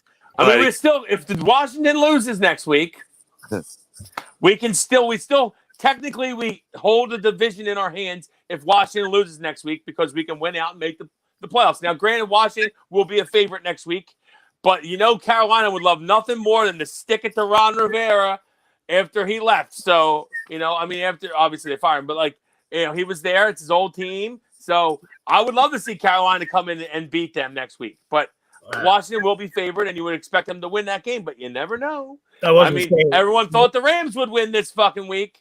That wasn't my words, Ray. All right, buddy. We're just addressing a guy earlier that was talking about tanking. I could give two shits about tanking. You understand? Yeah. Oh yeah, I'm not a tanker. Absolutely. I wouldn't do that. We'll fuck the pickup anyway, like I always say. I'm never a tanker. You're a professional athlete, and your pride gene should be out there every fucking week. So yes, I wasn't promoting that, Ray. So 100% sweeps. I can't see the comments because I've had. I said, I was just, going back to TP a while ago, and then I don't know if Ray thought it was my theory, so I just. I'm right with you, Sweeps. I'm not, me. I've been vocal about this forever. I'm not a guy that wants to lose games ever. I don't care what our record is. I root for the Eagles to win, especially next week against the Cowboys. I do not want a loss against the Cowboys. I'd like to bury them fucking Cowboys next week. Listen, all I want, Sweeps. All I want Week 17 to matter. That'd be nice. Guess what? If we lose, and that comes with a higher pick, Week 17. Then guess what? So be it. Then I'll greatly appreciate the top 10 pick at that point. All right, you understand what I'm saying? But I just want an opportunity to air quote wake up on a Sunday morning, Week 17, and control my own destiny.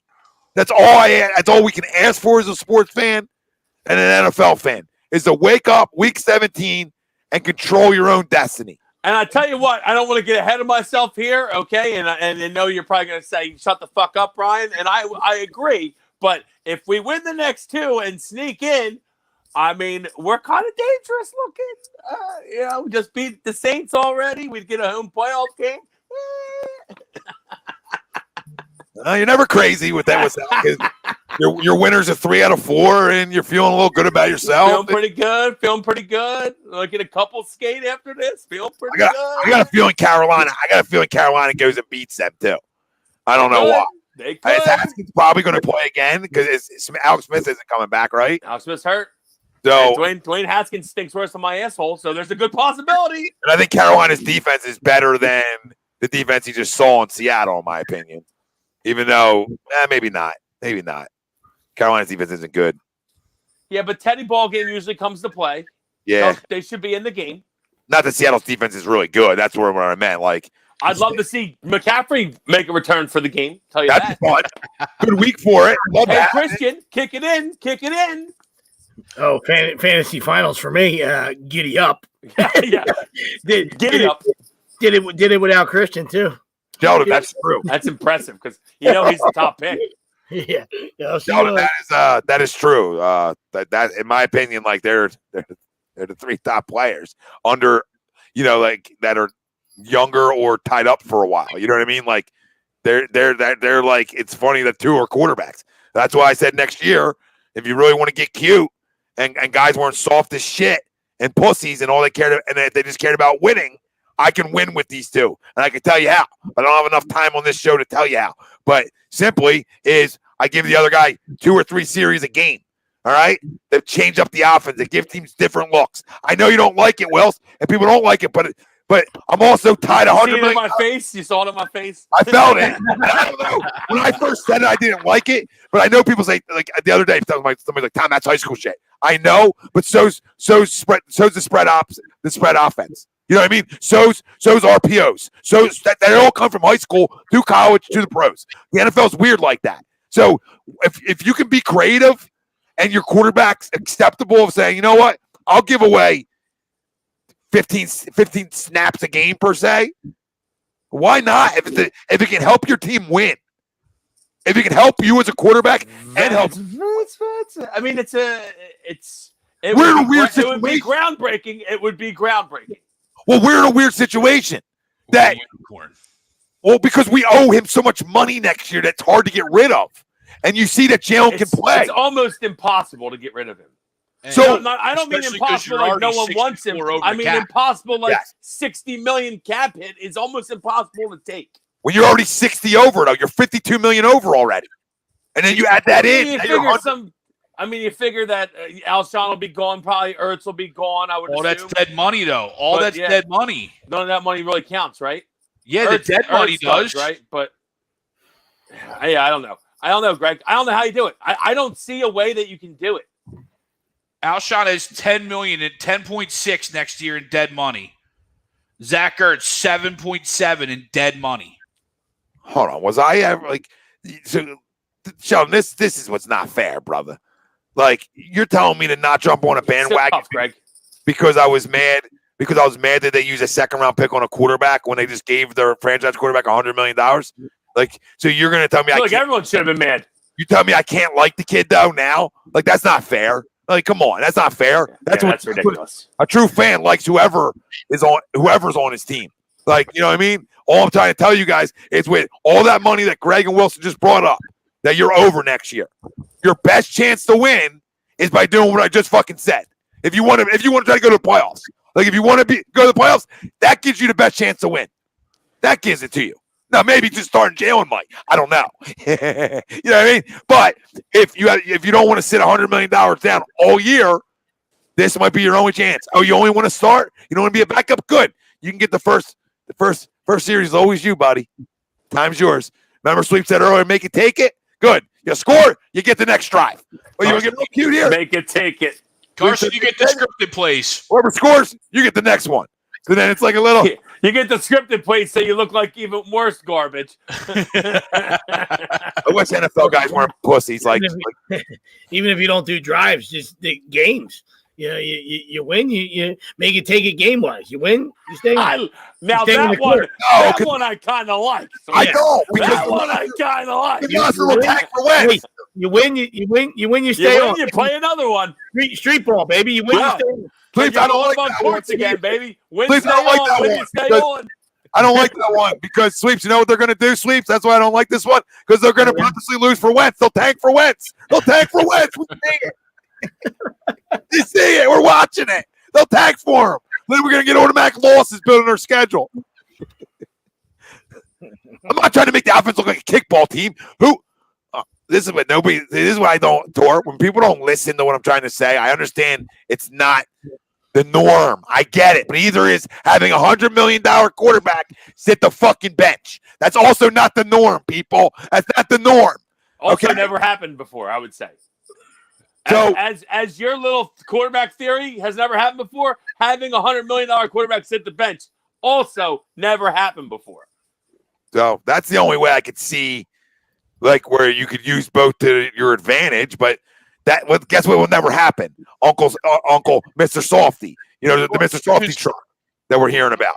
We could have saw it this year. We should have been seeing it all year, and it wasn't happening. Well, we saw it a little bit. But one play, like 2 plays with him on the field, like I'm saying, how about this, Greg? Sorry. Your point, Greg. No, I want to go to Greg's point because it's a good point. Like earlier in the year against Baltimore, he had 6 snaps, and then didn't have really anything after that, which is weird because to your point, Greg, I would think that them not ramp up but stay around 6 to 8, right? Right. How about the fact that he never threw the ball, really? And now we see that he can throw the ball. Why the fuck weren't we letting him throw the ball a little bit? We all thought the ball to Richard Rodgers against the Pittsburgh game on a strike. We were like, that's just a flash in the pan. That's where we thought he was throwing. And we're like, oh, maybe he throws better than the guy who was starting. Then maybe his fucking, when he came in the game, maybe the plays would actually work instead of every time he comes in, like, he's going to run. He's going to run. Maybe throw the ball a little bit. And now he shows he can actually throw the ball a little bit. So now I'm kind of back on Doug, like, what the fuck were you doing?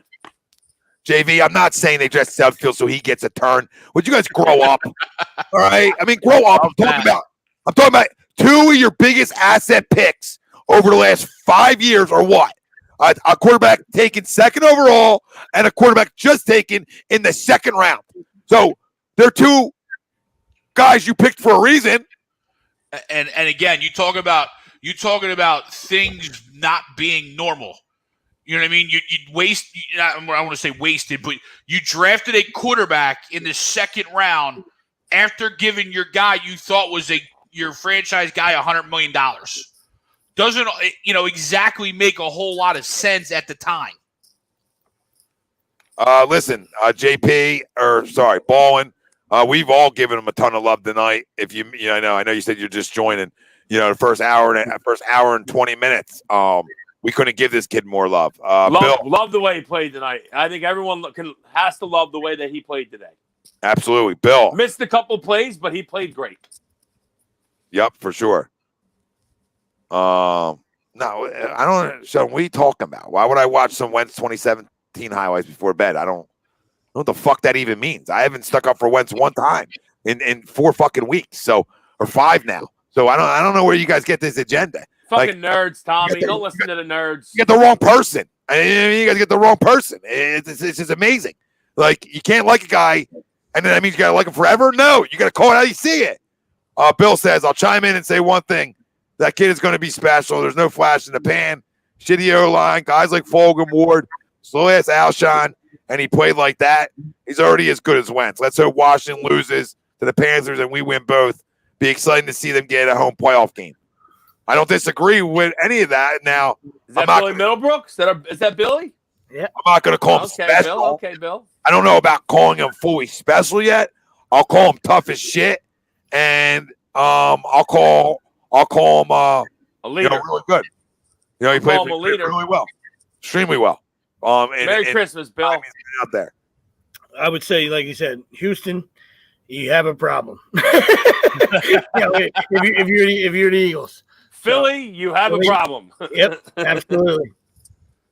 Yeah, Troy, for a second start, he exceeded my expectations in start 2. He showed me he can throw from the pocket more than maybe I thought he could.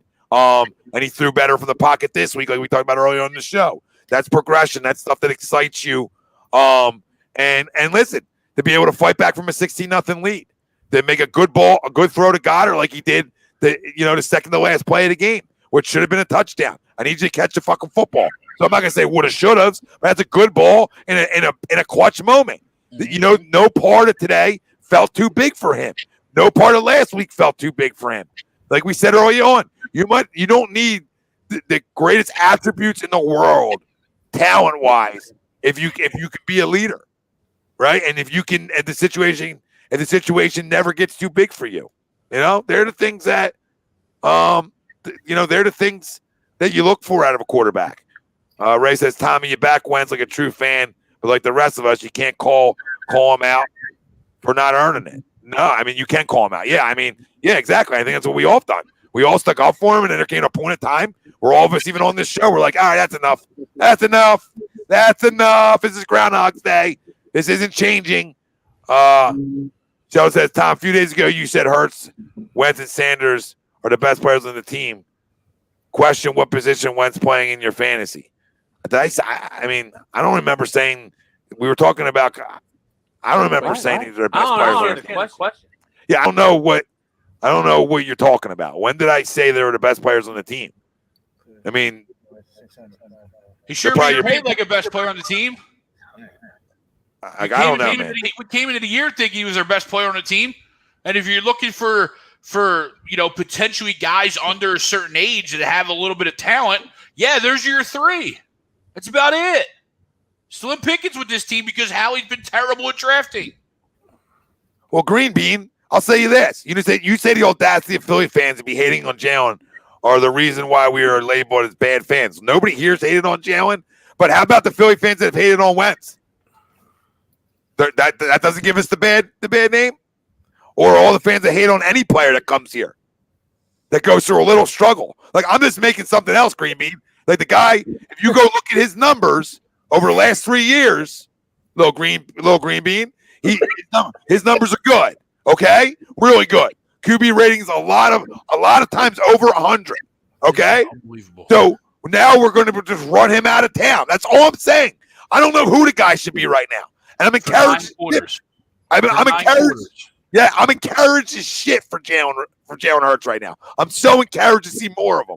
But just buyer fucking beware when you're about to run out a guy who showed he can play too. Who showed he can play. Listen, slumps happen in baseball. Slumps happen in all pro sports. A guy had a bad year. No doubt in that. But, I mean, you look at his history, you would think that this guy that's probably going to bounce back and still be a good quarterback in this league. If it's not here, somewhere else. You want to hate somebody right now. Hate all the shit you hear about Wentz saying. That's what I'm mad at. Nobody's mad at Hurts here. I'm mad at 11 because it looks like it's a woe is me tour. And I mean, we already had a book tour here after 2017 with this whole fucking roster. Now we got a woe is me tour. We went from book tour to woe is me tour in a matter of 3 freaking years. Okay? You're 28 fucking years old. You ain't 22. It looks like the 22-year-old is more evolved than you are. It looks like the 22-year-old has been told no more times in his life than you have. That's what it looks like. All right? It looks like the 22-year-old is the 5-year vet. And you were the rookie they were trying to get on the field. That's what it looks like. So I don't know where I've been pro-Wentz without smoking them. Smoking them. All right, and I find out the Frank Reich stuff's true. It's the only guy I trust. It's the only guy I trust. So that means you can fucking stink? That gives you an excuse to stink? Then we would have been in this position anyway. Because Frank was never sticking around this long. I've always said that. You know what I mean? Like, whether he stayed that next year or not, whatever, right? But he was never sticking around this long. He was getting a job somewhere else. Dude. Yeah, no, you're just going to get This is what everybody want to fucking do tonight. This is what everybody want to do tonight. Everybody want to play know-it-all. Know-it-all. Nickel Roby Coleman was a damn good slot corner in this league before he fucking got here. So somebody tell me he wasn't. Somebody tell me he wasn't. Everybody comes here and goes south. Sidney Jones leads. He's freaking, now he covers everybody. Right? Rasul Douglas looking to cover people, and Rasul Douglas stinks. Okay? Ronald Darby playing good for Washington. So why does everybody leave here and play better? Or come here and play worse? Darius Slay doesn't even look like the same corner coming here. So you guys going to tell me now. I love the know-it-alls. I thought Nickel Roby Coleman over the last couple of weeks actually played better. But he didn't play that bad today. I mean, he got beat on a couple balls, but his hands were in there. Wills was anti-fucking Roby. I wasn't a Roby Coleman guy. But I know a lot of people were. Yeah. I wasn't. He was considered a top 5 slot corner in this league. He was. Coming into this deal. Somewhere around there. At least top 10. At least top 10. Even if he wasn't, you're paying him $1 million. So you needed a cheap option at cornerback. I'm sorry that he looked good playing against the best corner in football. My bad. My fault. I got lied to, I guess. I don't know, John, but I like for you. What does that matter? Like, you've never been wrong. I love this shit. Like I said, he was a good signing. I thought with him and Slay, our secondary got so much better. But guess what, John? Can I tell you something, John? According to the stats, which I'm not a stat junkie, our pass defense is pretty good. So fucking take a note, John. Guys get beat in this league, all right? Guys get beat all around. That's why you get paid to score points, John. I love these guys. Everybody knows it all. The day after. Passing leg, Tommy. It's passing leg. Losers. I like you, John. That's a loser comment out of you. You sound like Wentz. That's his name. Everybody's going to cash in receipts in a 4-9-1 season. You know what I mean? Like, you know what I mean?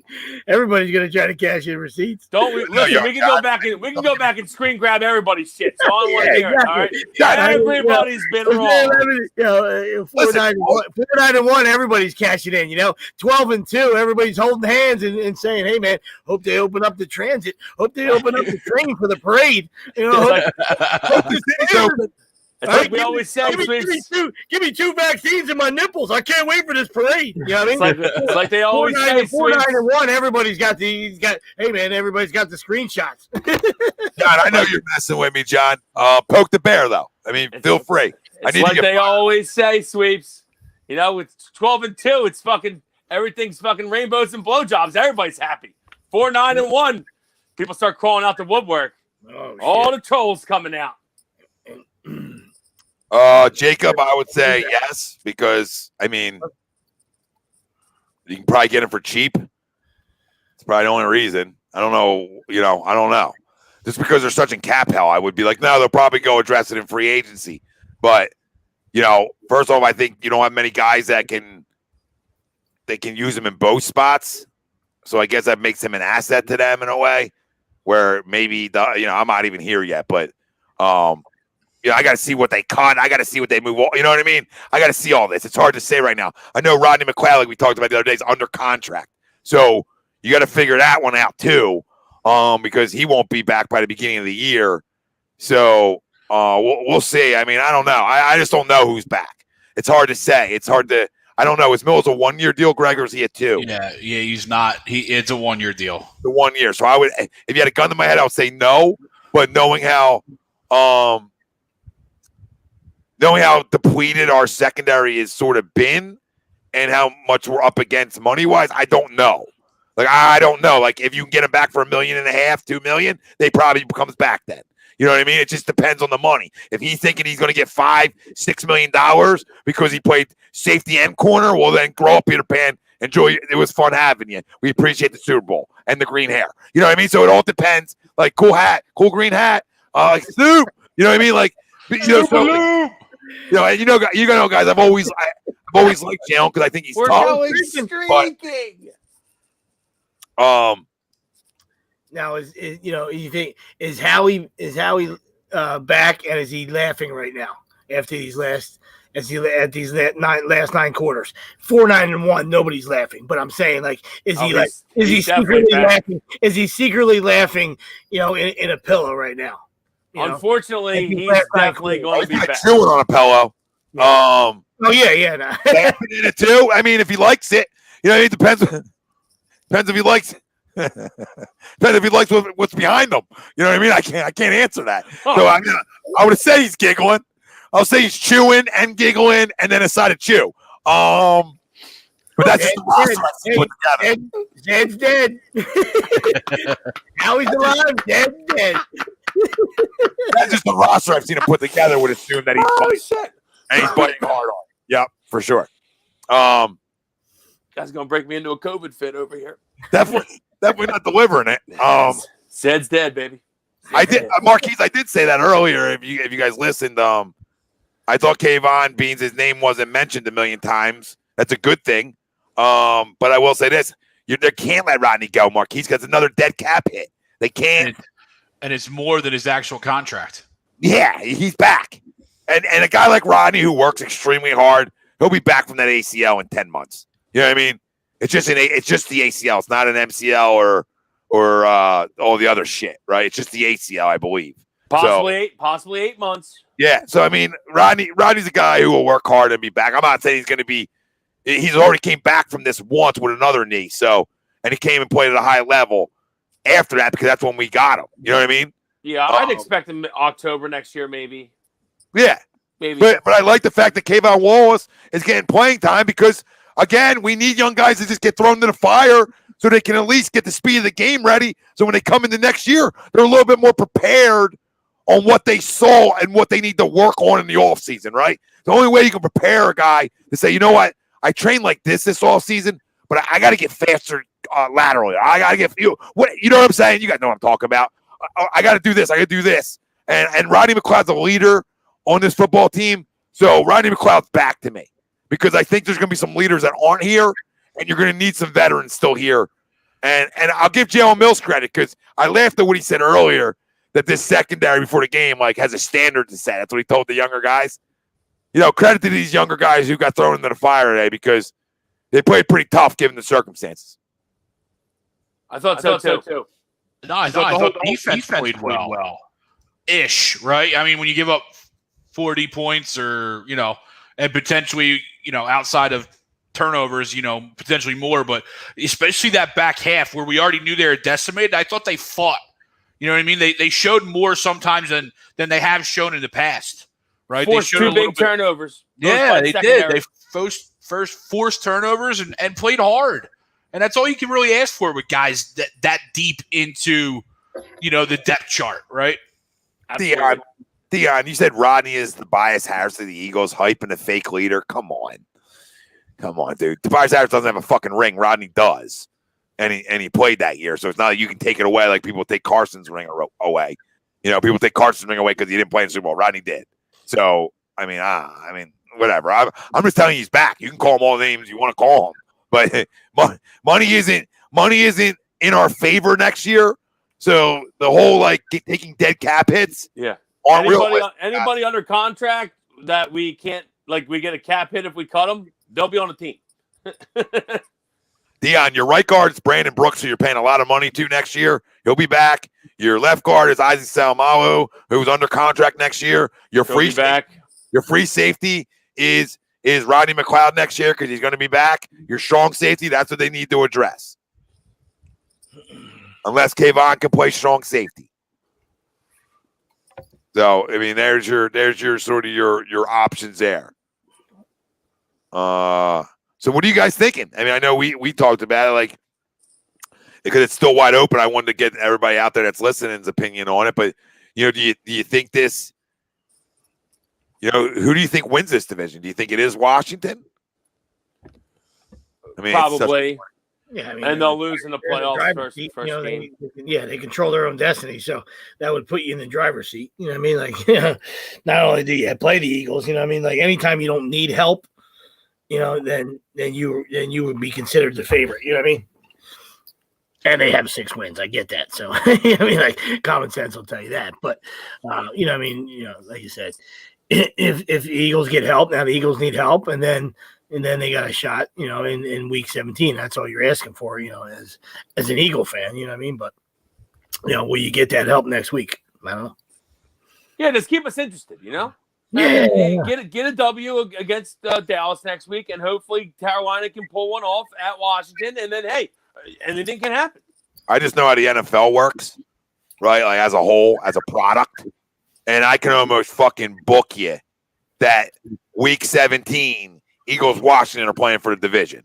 I can feel like I can almost book it, even though that it shouldn't be.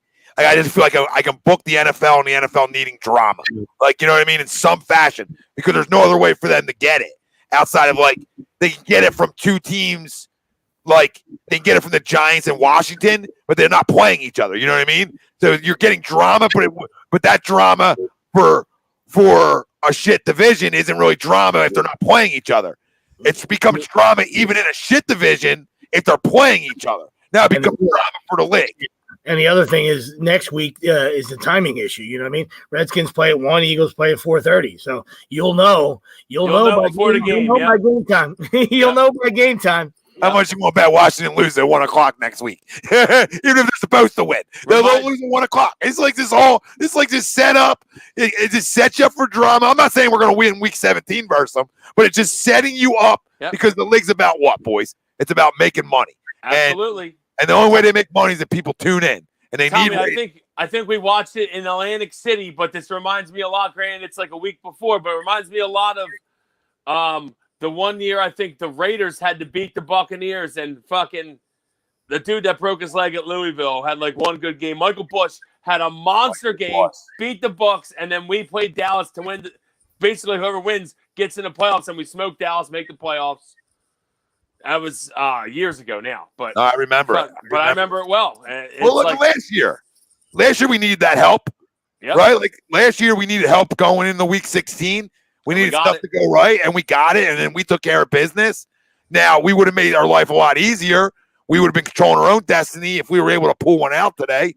But reality, this isn't a game, in my opinion, we should win today. You know what I mean? As a team that's better than us, they should. 6-point dog. I mean, you expect us to lose the game. That team should beat us, especially with our secondary the way it was. You would assume that you get rolled today. So for us, obviously they're playing for their lives as well. Yeah. I was gonna say they have currently the last playoff seed, so they're battling as well. Yeah. So true. So to show that fight today, is a nice thing to see from a young group of guys that you saw on the football field today for the most part. You know what I mean? That's intriguing. Steve, I don't know what you're asking for, Steve. You know what I mean? Steve, you're anti-way. Jalen Hurts 300 yards. We know. We all watched. 3 TDs, 0 picks, with a rating over 100. Thanks for the stats. Wes has done this once in 68. That's fucking a lie, dude. That's a stone cold lie. So now you're gonna come in here without facts. Wentz never has a rating over 100? Go look at all the ratings over 100. Go look at all the times over 300 yards. What he's never done what, Steve? Because now it's like ridiculous. Jalen's played great, but what is Wentz never done? Because that's a lie. In 68 starts, you're telling me he's never done that? You know what it probably is, Tommy? Because I've seen all three of them together. He was the first one to have 300 yards, 3 touchdowns, and a rushing touchdown in the same game since Vic in 2010. That crazy game against Washington, I think, Monday night, where he had like 5 touchdown passes and 2 touchdown runs. That crazy game where he beat Washington by 1,000. But I mean that's you're talking a lot right there. 300 yards passing, 3 touchdowns, and a touchdown run. It's not. That hasn't happened very often, guys. So yeah, obviously, like we said, rewind. Like I said, if you just got here, love having you. We know you like to troll Tommy, but I mean, rewind. An hour or an hour and 54 minutes. I mean, there's nothing but love.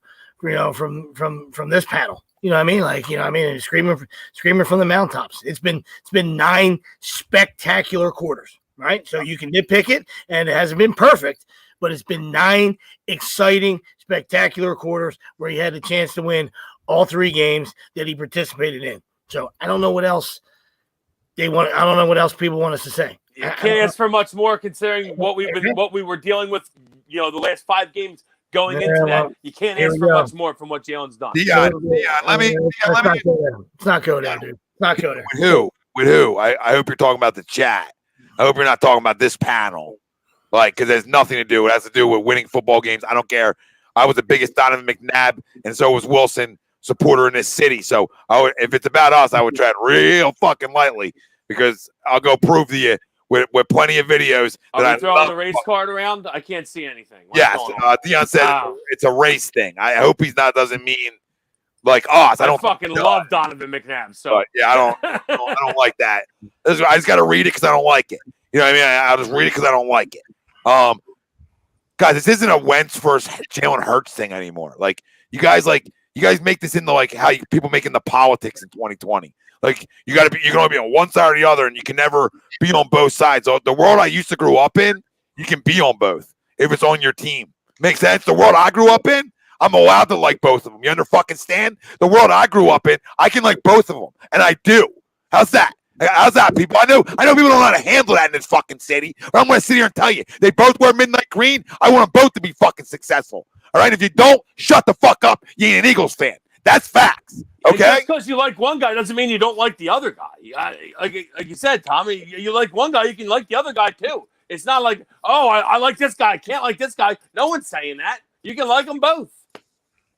I don't like how Carson played this year, but I like him as a quarterback.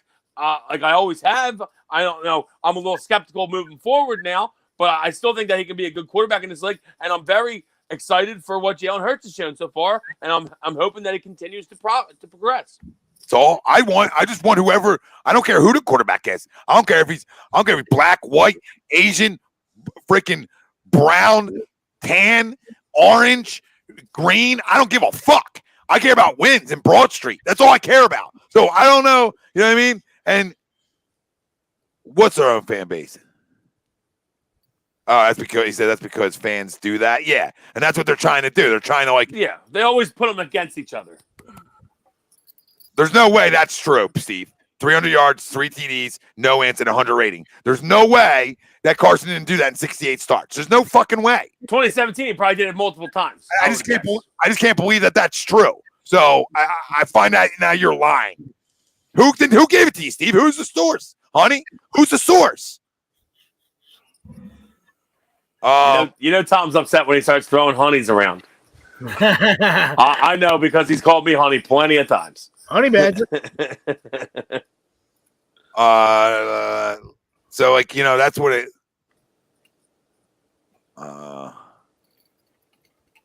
Yeah, like Jason Seymour. That's Jason Smoyer. Sorry, he's like I've never come across any racist Eagles fans in my life. Trust me when I say that there's a tiny little fraction of fans that fall into their category. Yeah, the majority of us just want to win, dude. This isn't politics. That's how it is in the country too. It's a fraction of scumbags that just fucking you're like, okay, congratulations, dude. Go back in your hole. Yeah, John. Yep, John. You smelled it, John. John Adcock smelled it. very much like politics. I can like both my quarterbacks. I can want Carson to be great. I can want Jalen to be great. You know, real simple. So you can have it both ways in this city, just like I can want Ben and Joel to be great together, right? Like, do you not want Ben? Are you team Ben and then you're not team Joe? Like, are you strictly a vanilla ice cream guy or a chocolate ice cream guy? You never want to mix them together? You didn't have a little Neapolitan? I like a little Neapolitan. Throw a little strawberry in there. Do the twist. Do the twist. Love a twisty. Love a twisty. Love a twisty twist. Get a little Core Brothers on Wildwood. Get a little twist. Everybody's a fan. Green Bean. That's source when it comes to Steve's numbers. Trust me, bro. Yeah, that seems like the source right now. Until I'm seeing it. Salvatore, it's just annoying we have to play for scenarios every year. Yeah, and I think that's why a lot of people have gotten on Doug Peterson as much as they have, and rightfully so, because it shouldn't come down like it does because we haven't started – well, the last 2 years we've started off extreme – really 3 years. We've started off really bad. We have not started off good the last I feel like we start – not only do we start the seasons bad, we start every fucking game bad. And I'll say one thing. I mean, they did show up today. He wins in December most of the time. Didn't win today. 13-5 though. You're right. 13-5 wins in September, but that doesn't just you can't just excuse. You can't excuse what happens prior to that, especially if you're not getting to the playoffs, right? Yeah, you ain't gonna make the playoffs in September, but you can miss it. Yeah, you absolutely can. So in 2017, I'm not going game by game, but in 2017. He had a passer rating of a 101.9 over I'm for a whole season. Gonna guess he had over 100 a couple times, Greg. And he only had 7 INTs. Last time I checked, he played 13 games. So in 2018, he had a passer rating of 102.2. Again, played 11 games and only had 7 interceptions. So there's probably a few games in there where he didn't have any interceptions. I mean, and 2019. He had a 93.1, so and only 7 interceptions again, right? So did he throw 7? I think so. Yeah. Yeah, pretty sure. So yeah. So I'm gonna assume there's a couple of 100 ratings in there. Just gonna guess. It's probably the caveat is the no INT. It's probably all 4 of them. Yeah, it's probably the no INT is the caveat. Right? Three touchdowns. I think he left off the rushing touchdown part. I'm telling you. But that's fine. Like again, going back to Tom's point, why do we got to create? They're 2 different quarterbacks. Exactly. Why do we care? 2 different quarterbacks. We should be happy that Jalen played well. There's no reason to be like, should be ecstatic. Carson Wentz hasn't done this. Who the fuck cares? I don't understand why I can't. Like I'm not going to Michael Barkan and come on acting like we won, right? But I can come on being intrigued and excited about the direction of Jalen Hurts, right? Like I can have that, right? I can still also believe that 11 can still figure it out. If it's here, I hope. If it's somewhere else, then so be it. But like I can also want to like not rush to judgment on running Carson out of here too. So like I can have it both and still believe in Jalen too. So Steve, you're wrong because you said he did it once, so that means you're wrong already. So you already lied about your own stat. Like, is this real life? Like this real life, you lied about your own stat. And I said he's got to at least do it once. That's what I told you, Steve. That's what I told you. Run the tape. I said he's got to at least do that once. Are you kidding me? In 68 starts, and you told me no. And then you came back and said, well, he did it once, Tom. Like, I don't believe anything you said. He might have did it 10 times. Google magic. Google. He might did it 20 times now, for all I know. You liar. I like you. I love you, Steve. But come on. Steve forgot that Google exists. Oh, fuck, there's a Google. Shit. As soon as somebody said Google, and he goes, well, it can happen once. Fuck, there's a Google. Fuck. Yeah. There's fucking 25 people working in a basement nonstop. That I do like shit thrown at him. I do like Michael Barkan, but he was way too over the top today when he came. I do not like Michael Barkan. That's fine. Yeah, put that on fucking note. Fucking blue glasses, fucking weirdo. Fuck you. Well, I just fucking dry jock. Fuck. Nobody's not calling him a dry jock. I'm just saying that I do like Mike, but I'm just saying that like today's egregious. Today's egregious. The way he act like they won. Like, I would say that's 99% true. then he needs goal bomb. See you, Tim. Take care, Thanks, bro. brother. Merry Christmas. Merry Christmas, Tim. Thanks, brother. I just don't. I mean, I've listened to Barkham for friggin' 15 years. I feel like so. That's why I don't hate him Since Comcast started. Yeah, I just plenty of guys I hate. I don't have to hate the face for Barkham. I just think I think he just gets way too excited. Like we lost. Like he had to calm himself down. He was like, "Whoa, we didn't lose." Like, thanks, bro. That's 10 minutes later. He just went on a whole fucking rant. Like we know we lost. We know this. We know this. Now you bring up Elias Sports Bureau. Good for that. Steve, we said he played great through 9 quarters. What would you like us to do? What else can we say? We spent 2 hours. He's already getting his. Can I fly to Arizona and blow Jalen on air? My mouth is so full right now. Sorry, Greg. Go ahead. No, he's already enshrined in Canton. He's getting ready his whole face speech. He's, once we get back to normal, we can be normal people. He's going to give a speech on his enshrinement into Canton. He just has to decide what hat he wants to wear. Right. You guys get us some more subscribers, and we'll have the money to fly out to Arizona, and Tom can blow them on air after the game. Okay, and we'll air it. Okay, but until then, hold on. We're coming in for a landing. We lost 9 quarters. TTP, I'm with you. Greg shares Rocky. I'm with TTP. I've told Wilson before. I do like the blue glasses. I'm not gonna lie to you. I do not. I think it's an aggressive move. Like if you pull it off, good for you. I like the blue. I would love to throw a little blue on. Next Sunday for the holidays, I'm going to entice you on some blue next Sunday, just for Wells. Oh my God! Whip your camera, Wells. Whip your camera. Yeah. You know what? I'm going to have a new phone by that point. I'll be able to see everything. Santa blessing you. First off, you're welcome. You're looking at fucking Brian the Grinch over here. I've literally ruined Christmas. I got Corona. Now no one's having Christmas around me, and I've ruined it. I'm the Grinch that stole Christmas. I'll leave you. Hey, listen, I'll leave your phone on the back porch. All right, just leave. Don't touch the cookies. I'm good. I'll just pass it along. Wait. But next Friday you should be good, right? By Friday you should be good. No, officially not. It's the last day of my. I think I should be good, but it's the last day of my 10-day quarantine. Oh, Friday's 10 days. Okay. They've already officially canceled. Like my family has canceled everything. So I'm literally the Grinch that stole Christmas. There it is. Here we go. This is my life. Ruined Christmas. I got a niece who it's her first Christmas. A nephew, it's his second. I've ruined Christmas. You're such a scumbag. Look at you. Such a bad guy. You're a piece. Wow, it's UPS's fault. It's not my fault. No, okay, let's backtrack real quick. UPS's fault. You're a known issue, but this has nothing to do with you. This is work related. This is work related. It's well documented that you're an issue, but this is work related. Yeah, you're good, brother. First off, the worst part is for Wilson. I probably shouldn't say this on air because I probably can get in trouble for this, but UPS fucking scumbags. Literally 8 people in my area. There's only 19 or 17 in my area. 8 of us have tested positive now, and UPS hasn't said a word to any of us. It hasn't told us that anyone tested positive. Nothing. We only found out because everyone was texting each other on our group text that we have.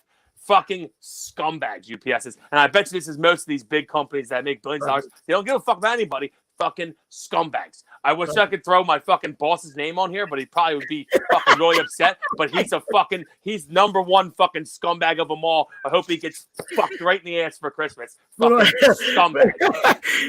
Jelly the Month Club. I hope he gets a Jelly the Month Club. Oh, I hope it's a fucking fat jelly. Clark ain't getting his bonus. Put all your packages under a heat lamp.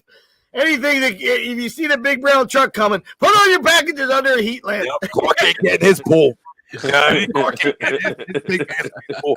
Presum, thanks, brother, for the tip. He says that Hurts kid is legit as a quality caliber QB. Most impressed with his composure. Did Howie fall upwards with the Hurts pick? I agree with everything you said. It's a big one, party. But did he fall into it? I mean, a blind squirrel finds a nut every once in a while. So, you know what I mean?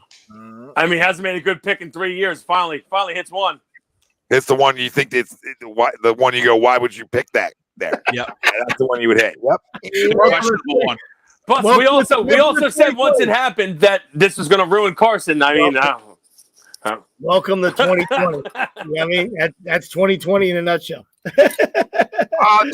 John Alex says, you guys think Barnett earned a contract next year, cap in mind? I think so. I don't think there's no way to do it. I That's feel like my Derek only has played issue. well, but he's going to be kind of expensive, right? I think so too. I got to go pick. He's at least $10 million on the cap right now. Next year he is on the cap for $10 million. He's here. He's fucking here. Are you kidding me? But there's no dead money to him, so you can cut him. You can cut him. What's the dead money? What's the dead money on Brandon Graham? 17. It's about 500,000 less than his actual salary. So he's here. He's here. He's the fourth highest dead cap. All them guys are here. All them guys are here. I seriously, and I'm saying, sorry. I know I said this already. I'm saying it again. I would be shocked if Carson isn't here, just because how do you deal with the 60 million dead cap? I just don't know how you deal with it. He's the sixth highest. He's the sixth highest dead cap. Yeah, Carson, Fletcher. Thanks, Ray. Yeah, give Carson, Lane, Javon, Darius, Fletcher, Brandon. Yeah, and all of them guys Brandon will be here. Brooks. Yeah. Yeah, so they'll all be here. And that's just I so would assume. Unless somehow Carson can. I don't know how they're going to do it. It's going to be really all tough. them guys stay healthy, Wills. That makes us competitive, in my opinion. Oh, absolutely. Like if We're all them competitive right now. Granted, we had a rough stretch there, and our division stinks. But we're still competing for a possible playoff spot, amazingly. But yes, I mean, if everyone's healthy, obviously we've had a lot of health issues since the Super Bowl. But if everyone's healthy, yes, you would think that we still could compete. Now we're running into some cap hell here, and I'm not sure how they're going to get the fuck out of it. So we're going to need Howie to work a wizardry. Happy holidays, Ray. Take care, buddy. Appreciate you. Yes, everyone. Happy holidays, Merry sure. Christmas, everybody. But yeah, the cap's going to be interesting because you get, like you said, Wells, we're already 64 million over. Yeah. And then for all those people who want to get rid of Carson, you're going to add another 60 to that. Yeah. So you think for a guy, it's not like, oh, you're just adding it if he's on the team. Like if he's not here, that's still part of our cap. So it's not, and it's 30 next year or 26 or whatever. So it's 90 million almost for the next 2 years. He's probably not going anywhere. It's not just a good point. If you do it, it's probably after next year. Yeah, it's not just about swallowing it and finding a dance partner who would want to, take the contract on. You know what I mean? You're talking about. You can find that. Yeah, that's what I said. Yeah, you can find that. Yeah, it's the stranglehold. It's 59 million. Yeah, 59 mil. Which is pretty convenient to where Carson, with whatever, it's true or not, but he's like, yeah, I don't want to be here. Yeah, pretty convenient. Yeah. When you're going to ball bag the organization for $60 million just because you don't want to be here. The disease of convenience there with your $60 million cap hanging over your fucking head. Yeah.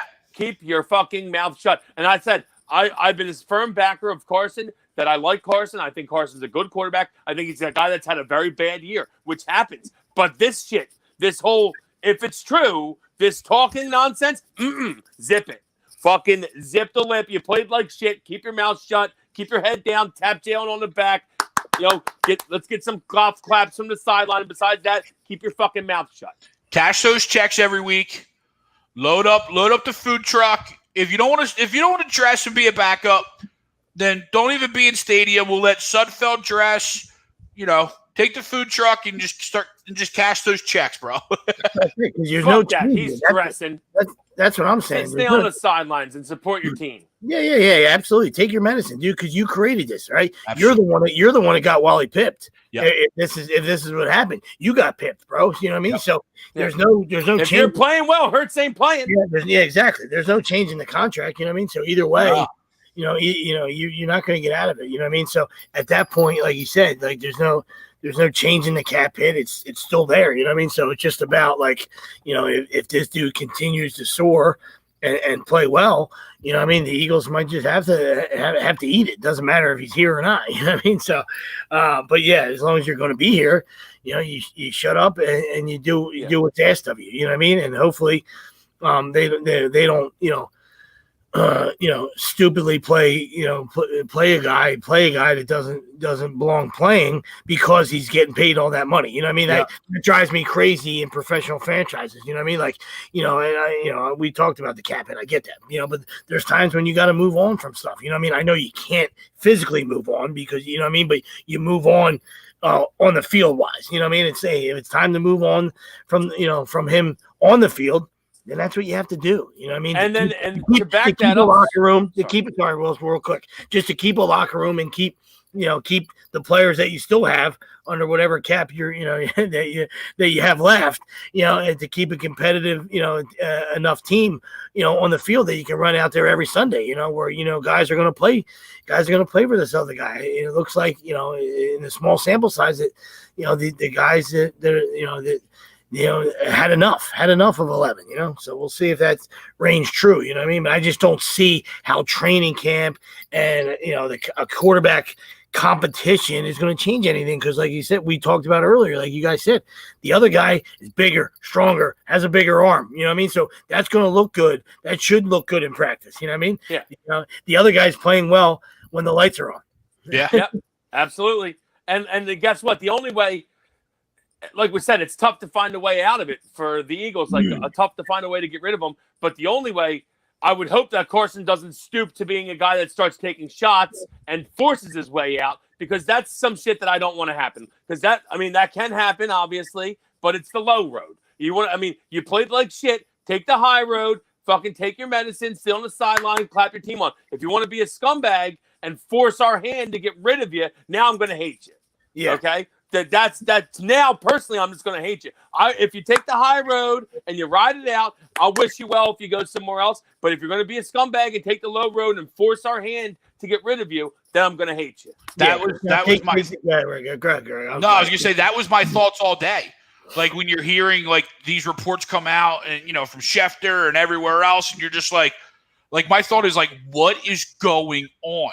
Because you're absolutely right, Will. Like if you're going to create this drama even more, then we're done. Yeah, then we're done. Our hand. Then we have to. Goodbye. Yeah, now let me ask you. I'll give you two landing spots where not take the cap out of it because it's not going anywhere, but the cap hit, you just swallow it and you eat it. You know what I mean? Where take these two destinations, well, these two offensive minds, would he put them over the edge, and would they be willing to give the Eagles almost a king's ransom? Right, so the Eagles can swallow. Obviously, you swallow the cap hit, and you say, "Listen, we have no choice, but we got some stuff back. Whether it's first rounders or we got actual players back. What I mean, that are under contract. You know what I mean? A place like the Colts or San Francisco, does he put them two teams over the edge? I don't know. Yeah, I would think so. I'm just saying. I was definitely thinking San Fran sweeps, and I think the Colts might try to run Phillip out there another year, but. To me, San Fran, Chicago make the most sense to me. San Fran, Chicago are teams that you should probably be able to force them to give you a pretty penny because they got pretty good defenses. Looks like they're both can run the ball. David Montgomery has been kind of turning it on the last 6 weeks. You're like, wow, the last 4 weeks they've been great. Yeah, they've been great. This guy's going to be a pretty good running back in this league, and both teams are really severely lacking in the quarterback department right now. So you could maybe hold them out for a really good ransom from them. Yes. I think there's 4 or 5 teams that are on that upper tier of no-brainers would be in for them, right? Whether they actually do it or not would be in for it because they don't have a clear cut going forward. You look at New England, right? Yeah. What does New England have going forward? Indy is right there. I completely agree with you.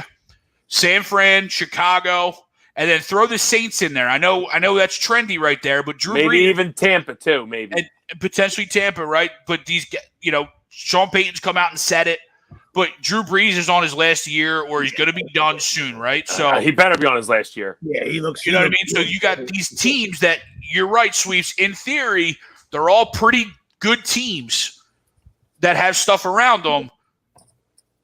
We all sit here and think Carson still has talent. It's just the situation is very weird right now. So a new situation, a new voice, a new mind, I think would put those 4 or 5 teams over the top into the playoffs at least.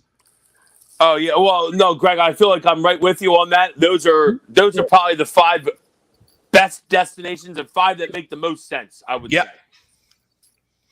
And then there's other teams too. I mean, you look at Minnesota. Yeah, there's some shit end ones, but like if you're Carson, they're probably the 5 that you would want to go to. Yeah. And the least likely not because for the Jets. I'm sorry, I meant to add the Jets in there too. Of what you said, of the teams you said, the least likely to me would be the Patriots. Not by need or necessity, just because Bill is sharper than the average bear, and you really can't. I want to say fleece them. You know what I mean? Where the other teams that you mentioned, feel like they're that close, and maybe out of desperate measures, say, hey, listen, we're going to give you more than maybe you should get. You know what I mean? Yeah, agreed there, Sweeps. Yeah, yeah, like definitely, like if Breeze retires, Saints, San Fran, Chicago, I feel like you get a good amount from all 3 of them.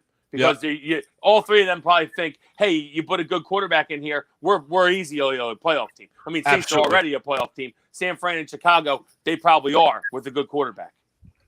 I mean, hell, San Fran was a Super Bowl team, NFC Super Bowl contender or participant with Jimmy G. So, I think all 4 of Chicago is a borderline playoff team right now, and their quarterback play has been very bad at the best. Yeah. Yep. Yeah. So absolutely. So like I said, it'll be there's still 2 weeks left, and there's still some obviously things to play for, and jobs and all that good stuff. You know what I mean? But it's going to be interesting. Be an interesting off season. You know what I mean? Like interesting 2 weeks. To say the least, and especially if you get help next week and you take care of business, and then it really sets up a monster week 17. You know what I mean, for the whole ball of wax. So there's some things to play for, but if it doesn't go your way next week, you don't get the help you need at 1 o'clock.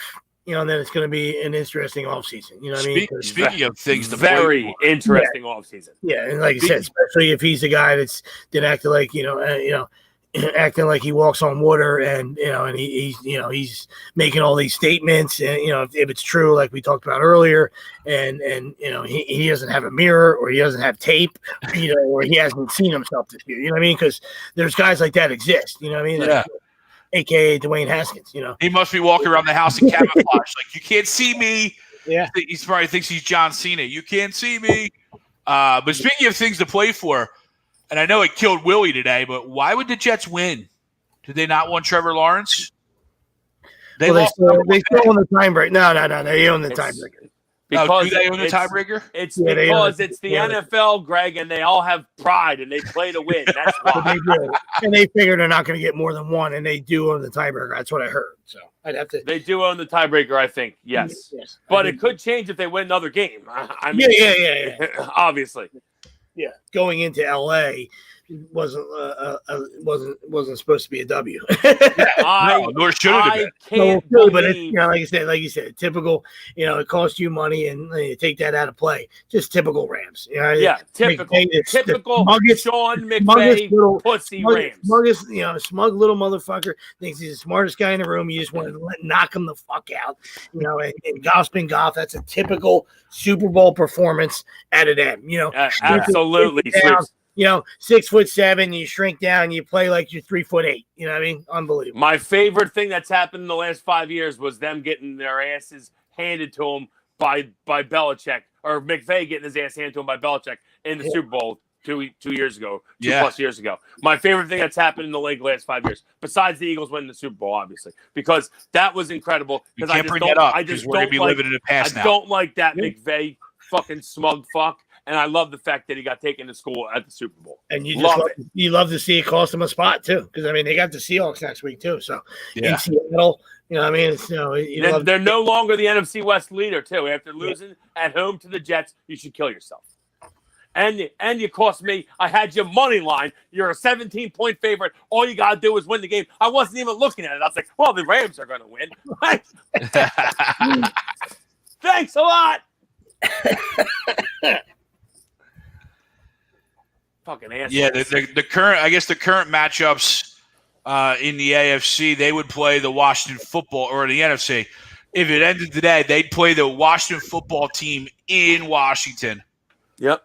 And Tampa Bay would travel to Seattle to play, and then obviously Arizona would go to New Orleans. Yeah, so they lost the home playoff game by losing to the Jets today.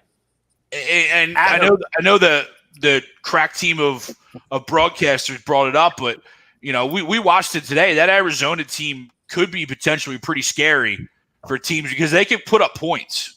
They're not going to stop anybody, but they can put up some points. Oh yeah. In the playoffs. Yeah, absolutely. We'll see what happens. Kyler Murray in that offense in a dome. Obviously, they play in a dome, but you just travel to the Superdome to play. Play the Saints. It could be a track meet.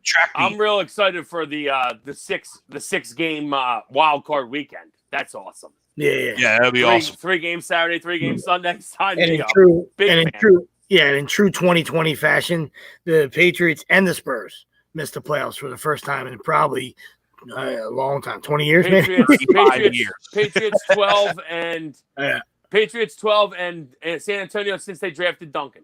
Yeah. So I mean, it's just typical 2020 form. But I mean, Bills. I don't know if the Bills are going to sit anybody next week, so I don't think that matters. So. But the Patriots, it's 12, but it's 12, or it's like I think it's 18 of 19, or like they've made the playoffs 18 of the last 19. So next week, because they missed it in 2008 when Brady tore his ACL. And the Dolphins. Wait, they went 11-5 and missed the playoffs, which is crazy because I think the Dolphins won it with the Pennington. The pistol.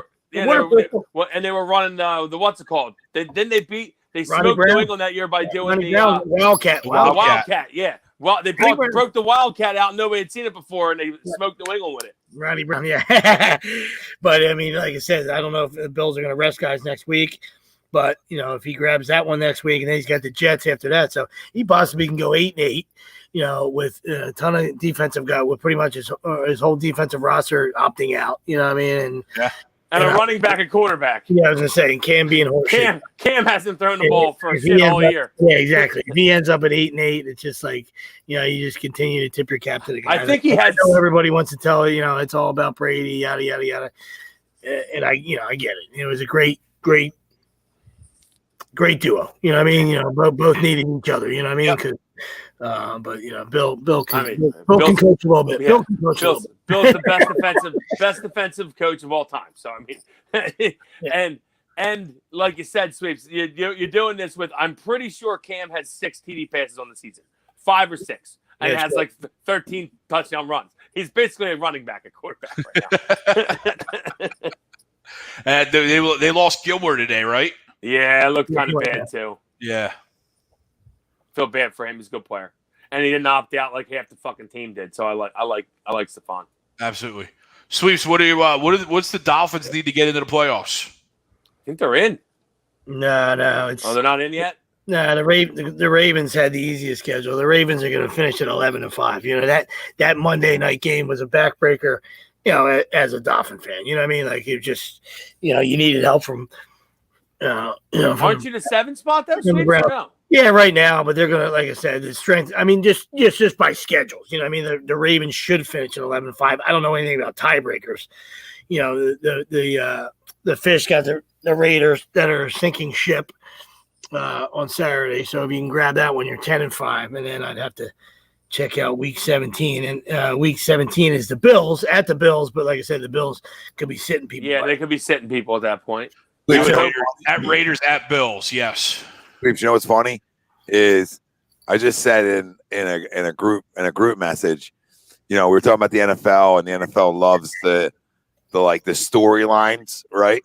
And I could very well see in the next 2 or 3 years the Hurts versus Tua Super Bowl, because NFL loves storylines. You know what I mean? It'd be like the guy who got to start over you.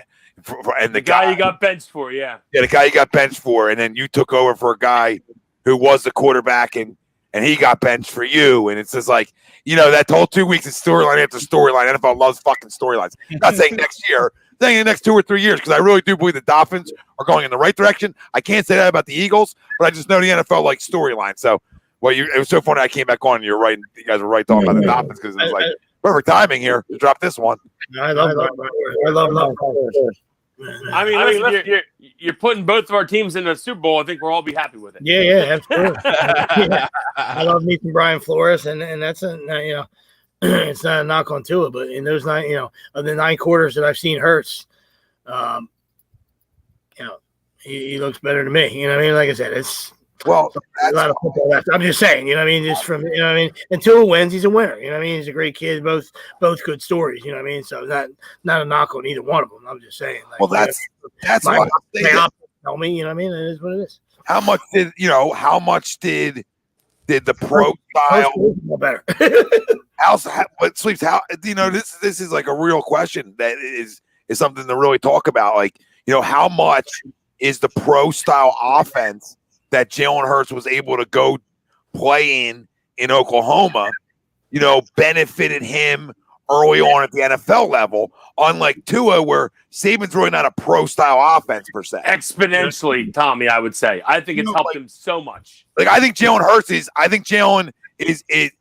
would be better right now if they both stayed at Bama, right? Like if Hurts never left Bama, I would say Tua would be better, right? Like, it's just common sense because he was better at Bama, right? But then the kid goes on offense where you're forced to throw the football, and then you're able to have a 70% completion percentage. I know it's in the Big 12. I crushed the Big 12, but I gave Baker the same credit. Good for your confidence, though. It's good for your confidence. Baker and Kyler. Big 12 really helps the confidence. Yeah, and Baker and Kyler are both accurate guys in college, and from what it looks like, not Baker last year, but more this year, he's been that accurate guy that you've seen. And the same thing with Kyler. Kyler's a pretty accurate kid. So, I would say from what I've seen, Jalen, not as accurate, which we knew, but how much better did he get within 2 years of being in the pocket? I mean, it's not even close. I mean, if you go back, that's what I said. That's all I'm saying. Like, I said, it's nine quarters. You know what I mean? But if you ask me to look at both guys, and I'm a fan of one team, and I'm an observer of another one, being in this area. You know what I mean? It's not even close right now. Throwing the football. Like I said, the intangibles. Tua's a winner, always has been. You know what I mean? Tough kid. They're both tough kids. You know what I mean? So it's not a knock on either one of them, right? But throwing the football, you thought, the other guy, you know what I mean? Obviously was a top 5 pick, and everybody was raving about him. And it's the accuracy, deep ball. There are some guys on the Worldwide Leader of Idiots that tell me it's the greatest deep ball they ever seen. It was so soft, it's like a pillow. I don't know. I don't see it. You know what I mean? I don't see it. And then you just add the injuries when you're made of duct tape. I got no time for that. You know what I mean? But listen, 2 rushing touchdowns today. Listen, it is what it is. You know what I mean? But throwing the ball, I would have never thought that I would be saying that. Yeah. Today. I would never thought I would say that about Hurts. And like I said, sample size is small, right? But Tua's throw for I think over 200 yards or 300 yards one time. And since he took over, you know what I mean? So, maybe they don't ask him to do much. I get that, you know what I mean? But I was going to say some of that could be play calling. Yeah, exactly. But he's not stretching the field, you know what I mean? So, well, so you can't see him. Today we had no weapons. Today everybody was hurt. You had no weapons. So today's a gutty win over, not a good Patriots team, you know what I mean? But, you gutted it out, you know what I mean? Team that's going to battle you, though. Yeah, exactly. Yeah. Hey, wins are wins, right? I know you know that. I'm not telling you anything. I didn't know that acronym that Prism added at the end. I wanted to read off Young Money. EKCB, whatever. I don't know what that is, Prism. What is Prism? Repeat. Young Money says Hurts only completing like 55% of his passes. His legs offset his bad completion percentage in the NFL. He may never be a high percentage passer, just like Cam Newton. Now, this is what I'll say, Young Money. That's another thing I can't go off of 2 games with because you can get better in the pocket. And he's showing the willingness to sit in the pocket and try to be a decision maker. I think he'll get better. Right? I truly do. Now, I don't know if he's going to be our starter next year. I don't know any of this. But I think the kid's a hard enough worker that we've seen him go to, like we just talked about, we've seen him go to a pro-style offense at Oklahoma and be able to throw the football enough. Right? Now, was it enough that we thought would translate to this level right away? No, we didn't. But guess what? It isn't fully, but it is in a way too, because he is going through his reads. he is going to get balls knocked down early, more so than not, because he has to learn how to sort of slide in the pocket and open up them windows. So there are things guys Baker had to learn, Kyler had to learn, Russell Wilson has to learn. Any of them smaller type quarterbacks, you have to sort of learn that. Your offensive line learns that in front of you, and it's just that's just something you get better at. But I mean, the poise is what I look at, and the guy never looks from the small sample size, like Sweep said, in 9 quarters. He has not looked phased yet. And I just watched the pass to Goddard again, and I'll say 2 things, right? The one he should have caught, because I just watched it again, and it just made me more mad. And then because you saw our whole sideline go like this because they thought they caught it. Yeah. And then the Hail Mary, and then I don't expect to catch Hail Marys, right? Go rewatch that one again. Dude, the dude's standing 2 feet away from the football as guys are up for it. Like, your first position is to get underneath the football. That's what your job is down there. Now, I'm not saying you would have caught it, but it came right down in front of him. Like, you would have been in I mean, effort. I was talking about that earlier, Tommy. I don't know. I don't know if the camera angle made it look closer than it was, but I would love to see a lunge there at least. Low lunge, Is that what you little were dive. talking about? Yeah, little something. I don't know. Like, the camera angle made it look like it was really close. But I know he just ran 4 straight fucking verticals, like basically 4 straight Hail Marys, so the dude's gassed. But we'd love to see a little lunge, little dive there, little something. We'd love to see a little something there. Yeah, Wells, let me ask you a question. Wells, that's the kind of shit that makes me think back to you getting fucking knocked the fuck out like McLovin, and maybe you deserved it. Yeah, well, that kind of effort. Listen, Wells, what feels better, Wells, going to the locker room gassed after a win or a loss? So, use the last little bit of gas you got in the tank. You know what I mean? Like, what do you got left? You got a little Even time. if you got nothing, how about a lunge? Give the guy a lunge. You can sleep on the plane. They're roomy. Hey, Rich, we appreciate the tip, brother. Thanks, Rich. Here's 5 for Willie's Christmas sob story. COVID 69. No, I sent that to you because Wills can't see that, so I'm assuming that. I can't see it. I'm assuming that might be Rabina. What did he say? Here's 5 tip. Here's 5 for Willie's Christmas sob story. COVID 69. Yeah, that's true. That's fine. That just sounds like Rich now. Yeah, it definitely is. Yeah, you can book that. I don't listen, Brandon. I'll tell you, I love the comment, but like, I don't feel good about him going anywhere because I feel like as an Eagles fan, I'd be doomed. You understand? Yeah. Like, I can't be like, yeah, I feel good about him going there. Like, I just feel like anywhere he goes, because of Philly, he'll have success. Just like I keep telling you guys. Yeah, just don't go to Washington and rip our fucking hearts out. Yeah, we kind of addressed it while you were paying. As I'm gonna say this: what's Philly is a couple landing spots. What's Philly is him going somewhere else and being good, and what else is Philly is us going to the playoffs this year. Still, that they're 2 Philly things. You guys want to know some Philly things? They're Philly things. I thought it'd be a Philly thing for us to win today again. But being all the other teams lost, then it's still a Philly thing. Outside of Dallas, but you know what I mean? We'll play that next week. So Ewing says, yeah, Tommy, he gingerly walked into the end zone to watch the ball hit the turf. Yep. Softness, and then now I know why, so part of me knows why sometimes Ertz got upset about why, I mean, that's another loyalty thing and might play into Carson's, lack of trust in the organization, air quote, is his best friend's Ertz. And they never inked him up. You know what I mean? They still haven't inked him up. So, I just think that dude's all in his head. And guess what the best thing for your head is? Just some hunting, some off-season hunting, or a new organization, which I don't know what the right decision is. And we'll have plenty of off-season to talk about that. I want Virgin Carson back. That's what I want. I used to laugh at that. I don't laugh at that anymore. No, I don't laugh. I'm serious. I do. I want Virgin Carson back. I'm telling you, he used to have the route tree in his head. Now he's got pussy. Fucked him up. One con hair can pull a tugboat, buddy. It's incredible. It really is. It is glorious. It's really incredible. Had a grip on me for a long time. That's why. Dude had slant corners and post routes in his head, and now all I can think about is, oh man, when am I getting home? Oh, can't wait to see the wife. He's thinking about his next lick. Fuck. Yeah. Oh yeah, it's the only reason I'm semi-successful. Now he wants a Tootsie Pop. A Tootsie Pop touch. You know what I mean? This little touch of my Tootsie Roll. Just touch it a little bit. That's all he wants now. That's all he's thinking about. Like, can't wait to get over practice. Remember, Doug's like, remember in preseason, Doug was like, I'll let you get out of here and have that steak, right? He don't want the steak. He wants a pussy. Now we know what he really wanted to go home for. I mean, one thing. You know what I mean? But, I mean, listen, I'm not surprised by anything. He started questioning his whole life. Why haven't I been doing this sooner? It's just ruined everything. Ruined everything. Ugh. God damn it. I want to talk to his wife. Seriously. See, I don't agree with that. Should have got him a pocket pussy. Should have got him a pocket pussy, but he would have been fucking all pro.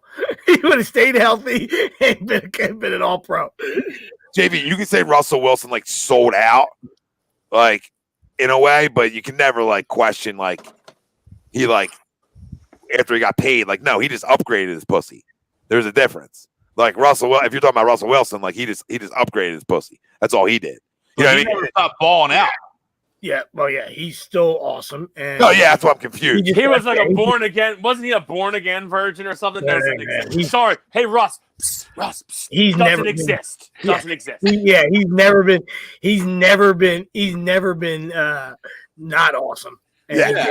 Like Tom said, I love guys that are like, he wasn't that great at NC State. Yes, he was. Yes, he was. NC State just wasn't very good. He was really good. Yeah, like Tommy said, he just cashed in that platinum pussy. I mean, you're not upgrading the Sierra. Did you see the look on his girl's face? She wasn't his original girlfriend. I've seen this. I've seen the song "Goodies." Okay, he was like, "Oh, goodies, that's my goodies." Yep, I want it. Absolutely, he just fucking swiped that platinum pussy ATM. Whoop! Give me Sierra. Whoop. How much I signed for? 100 million.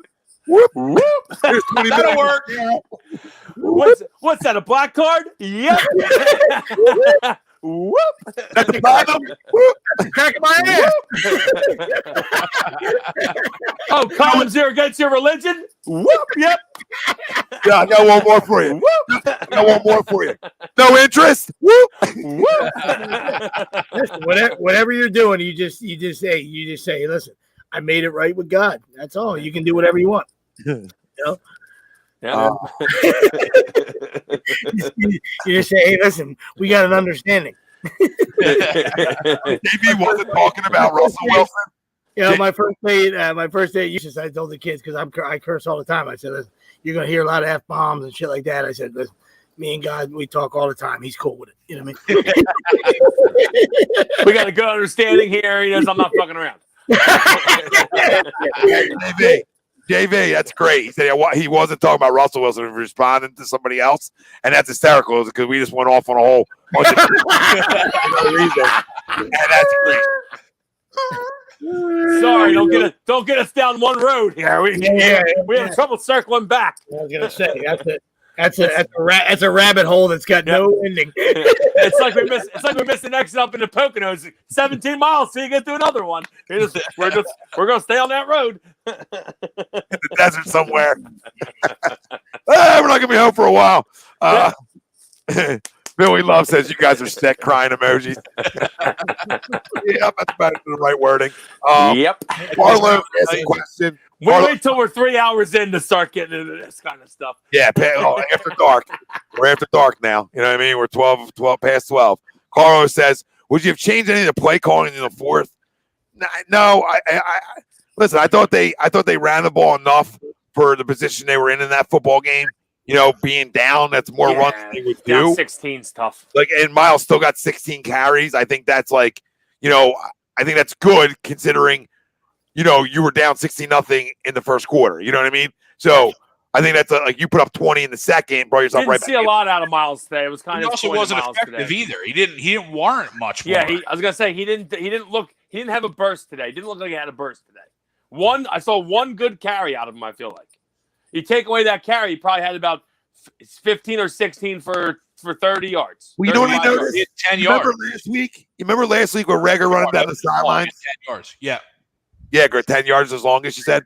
Yeah. You remember Rager? I thought it was like a 17-yarder, but either way, I hear you. No, his catch was, Will. So he had to take a 20. Oh, okay. That's what 26-yard catch. Is that what it was? That's what I'm going to refer to right now. You remember Reagor running slow down the sideline last week? When Miles caught that ball, I know he was like trying to wait for blocking, but like, bro, you were so fast. Just be the hell out. Be out. Be out. Like, he slowed up. Like, that should have been a 40-yard gain, honestly. Like, I don't know what's in front of you, but I guarantee if I went and got an overhead shot tomorrow of it, I guarantee, like, I just felt like you didn't run that fully. Now, that could play into your point, Wells. Like, he just didn't have his burst today. He did look like he did. But even that, like I said to you guys in the group, like that run from the 1 yard line, he did a great job cutting that back in, right? Like if you look at it again, he did a great job of cutting that back in. That's a touchdown for every back in the league, bro. Like I don't know how you don't get in there. Like you got to take a D lineman a half a yard, not a yard. At that point, you're already there. He's there when contact's made, and he don't get that little extra. Because his shoulder pad level never got lower. So, I mean, these are going to be my issues with him because I've been saying it, that he's not a complete back yet. You can't be just a home run hitter and call yourself a complete back. That's Chris Johnson. That's other guys that were like 2-year wonders, 3-year wonders that never turned themselves into complete backs. Complete backs are complete backs, right? You lead the league in drops this year out of the running back position, all right? And the reason you're up in yards is because you've had a lot of explosive runs. Fine, that's great. I'm not taking anything away from explosive runs. We love explosiveness, but your consistency, and these are the same things that you had issues with at Penn State, that you still have issues with here, and Aqib Talib's a fucking jackass for even comparing you to Saquon Barkley today like he did. It's a joke, all right? Like, I want consistency out of my running back, all right? I'd rather have him average 4 yards a carry and his long be 20, right, than just one big run for 50, essentially, and a bunch of 1 yard runs. Because that kills my offense. That kills my offense. I mean, I agree. But to Carlos's point, I would probably say the second to the last possession, I hear you. Because that's, when they were down to the 11, they had first and 10 from the 11, and then they got back-to-back sacks. You know what I mean? Like, that's where you need, I'm not saying, you need your bell cow, but that's where you got to show the run. You got to do something, you know what I mean? So, right. If, to answer Carlos's thing, like, I know hindsight's 20/20, but that's the time where, hey, listen, on first down, let's see what we can pick up on the ground. You know what I mean? Like, let's see what our star running back can do. You know what I mean? And then you took back-to-back sacks of 11 yards there. Then it was 3rd and 21 and 4th and 21. And then, you were lucky to get the ball back there, you know what I mean, for that last possession. Your defense held and got you the ball back, but in all essence, that's around the 2-minute warning. That was the game there. You were lucky to get it back for one more shot at it, No, absolutely. That I like that, because you'll watch it. We'll watch it more. Sometimes we'll get locked in and forget that stuff. So, no, absolutely. No, because that's a good thing. You're spot on. At least on second down, put it in the belly. Now you can't though because you got sacked on first down. So I understand a second down throw, but you're right. If you had that guy that you really trusted in all the time, and it proves to me it's not a full trust yet. Like if he's not getting carries enough, it's a trust factor. And guess who decides that? It's Deuce. You know what I mean? It's not even Doug. That's on Deuce. So. I've seen Deuce get up in his grill a lot more than you know what I mean? Yeah, I like that out of Deuce too. Yeah, I love that out of Deuce. But you're right. Like this is why the Hurts pick confused you in the second round because a guy like J.K. Dobbins was on the board. So just like Chuck's, I break Chuck's balls a lot about stuff. But the one thing he said on Thursday that I do agree with him on is he's not going to say the decision of drafting him is wrong now because it's not the right way to go because your football team had so many needs. So he's like, I'm not going to agree with it because it's never the right way to go. He'll just luck out with him being good. And I agree with that fully. Like I'm not saying take his words. So that's his words. So that it is. And that's how sort of I feel about it too, is I'm never going to agree with the pick in that spot because a guy like J.K. Dobbins, who I'm watching be successful, who could be very successful for us as Miles' complement. If you want to back somebody up with something, back your running back up with something, okay? That's what you back up with something. But listen, hindsight being 20/20 right now, it looks like a good pick. But still, I mean, Miles Sanders, we knew it last year, Anybody who thought that was a 20 carry a day back, a game back, I thought it was just delusional. I thought 10 carries, 5 catches was more of his wheelhouse. 10 to 12 carries, 5 catches, right? Like, that's more. And you might be right, Tommy, because he's been banged up. Because I want the most out of my talent. And I think the most out of my talent is not getting him banged up. It's like Wells, if he's an every down back, he breaks that tackle at the goal line today. And that's just factual to me. I watch guys all around the fucking league do it. On red zone all the time. They got a half a yard to go, then they got a quarter inch to go, but you can't get over that? Bad play, bad decision or not.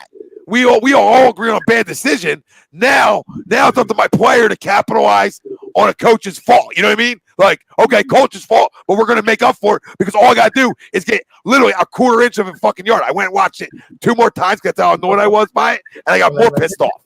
Like that, it comes down to the trust issues as well. You know what I mean? As much as we agree with the play calling or we don't like it there, inside the 20. This guy has also put it on the carpet a lot. You know what I mean? So, that comes into play where, Jalen has carried you up until this point. So you put it in your playmaker's hand and a guy that got you there. So, I understand. Like I said, it's easy to look back and say after the fact. It's just, like I said, the first down call to me was, it was what it was, but then it wasn't a major loss. You know what I mean? It was still 2nd and 13 from the 14. You know what I mean? So that's where, hey, where's the bubble screen? Where's the quick hitters? How do we get it? How do you get an 8-yard loss there? All right. That's not the time to drop back, and take, and try to be, this, play call where it's, hey, we want this guy to, be the epitome of a pocket passer. You know what I mean? Yeah. That's the play where, 2nd and 13 from the 14, in a 1-score game, chance to tie the game up. Get your guy, get your playmaker out on the edge, and it creates some havoc. You know what I mean? Yeah, 408. Running back committee, in my opinion, in the NFL does work.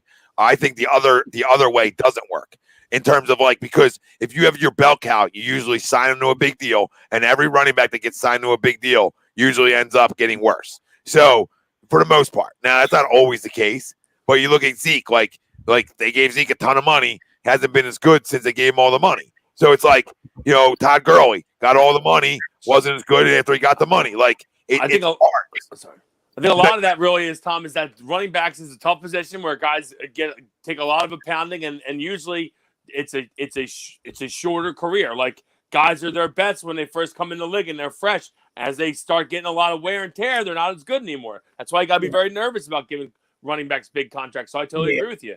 Yeah, shelf life is short, like you said. I believe 3 years is the average running back's career.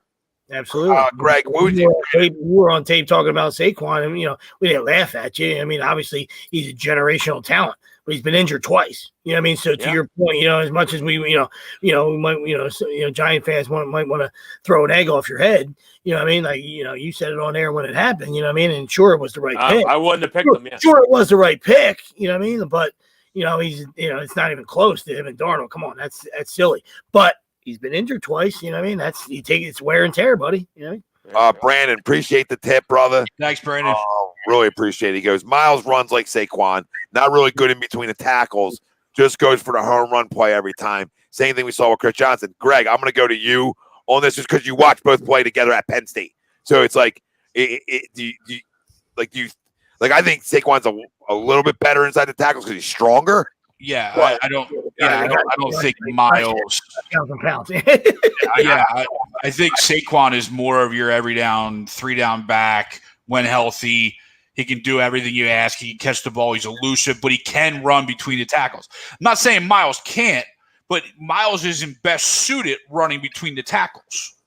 And plus, Saquon doesn't have the fumbling issues and the putting the ball on the turf that Miles has had in the past and still continues to have. Yep. Is that saying Miles can't be good and isn't good and can't be a number one back? No, it's just they're different, and Saquon's just better. Yeah, that's why I wanted to go. A lot of your fumbling issues happen between the tackles.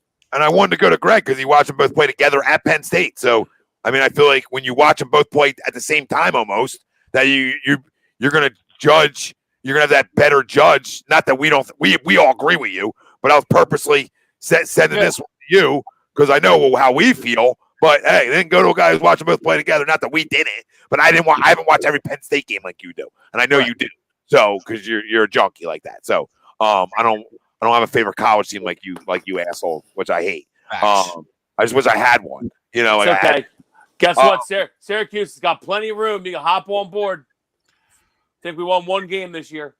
Like my issue with Miles, guys, and then we're almost we're gonna get to our crumbs because we got 5 minutes left. My only issue with Miles is when you talk and don't perform at that level. Like you can't say MVP to me and not be in the top 200 for the MVP voting. You know what I mean? Like you can't say that to me and then not even be like anywhere in the top 10 of MVP voting. Like so it's the little things. Like I think he said today, he said something before the game. Oh no. It was we ran the ball three times to him down in the goal line where we went for it on fourth. And I think we scored on fourth. Right? Yeah, that was the first Greg Ward one. He gave him this after the second down run, right? Gave him this and then got a yard. I know that's not all on him, but like this is like that's how your career's going, my man. You tell me this, you get a yard. You tell me MVP, you get negative 10 yards. You know what I'm saying? Like that's that's not how like I want it to go for you. So my best advice for you as a young guy is shut up. Shut up and go to work. Go to work, win your MVP, and then go do a book tour like everybody else fucking does that. Have the internal confidence, have that swag you need for you, but leave it there. Yep, thunder and lightning. Like he had a good year last year because he played with Jordan Howard. So, you know, like think about it as a linebacker. Like you get hit with the power and then all of a sudden a guy hits a hole and he's in. You know what I mean? Like, oh, where'd he come from? So, all right, boys, crumb in the day. What do you got? I'll go. I think I'm running out of battery. It's all right. You got 4 minutes left. I'm going with UPS, which stands for you piece of shit, in case you were wondering. And yeah, this is. I'm not even going to harp on the fact that they didn't tell any of us about a COVID outbreak in our area. Semantics. Not even going to harp on that because that's fucked up. I think anyone would agree that that's fucked up. Absolutely. But here you go. I'm going to my package tomorrow that comes. If you get COVID, might want to throw a little. Definitely been an outbreak at Lawnside. You get a UPS Lawnside package. Might want to throw a little fucking little hand sandy on there. I don't know. You know, got some laying around. Give it a couple sprays. I will say though, on top of that, so if you get COVID and you're working at UPS, this is what big companies want to do. They want to completely fuck you. They want to make everything extremely difficult. So you're just like, you know what? Fuck it. So this is what you have to do. You gotta download this thing to tell them that you have COVID, so you get paid for while you're on COVID. So, but you have to download it. It's a PDF. So you got to get the thing, and then you got to print 6 pages where they ask you the same I'll pull it up. It's the same fucking question. Oh, are you currently working? No. Do you have flexibility to work remotely? Obviously not. I'm the union worker. Have you been evaluated by a medical vector? Yes. Have you been diagnosed with COVID? Yes. Have you been tested for COVID? Yes. They're all the same question. It's 6 pages of the same fucking question.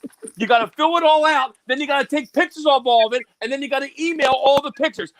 Who's doing all this? What the fuck? We're $1 billion company. How? It's got to be easier than this. The only explanation is that you're all cunts and you want us to be like, fuck it, I'm not doing it. So fuck UPS. Fuck every big corporation. Fuck COVID. Fuck you, UPS. I'm done. Magic 8 Ball. Willie's right. Well said, Wells. Well said. Well said. Okay, you're able to get that out. I'm sure you feel better. I do feel better. Like you probably go smell something right now and smell it. You know what I mean? Probably not. I don't think so. I'm telling you, I might stink right now. I have no idea. No clue. Good. Get it out. Good purge. Good purge right there.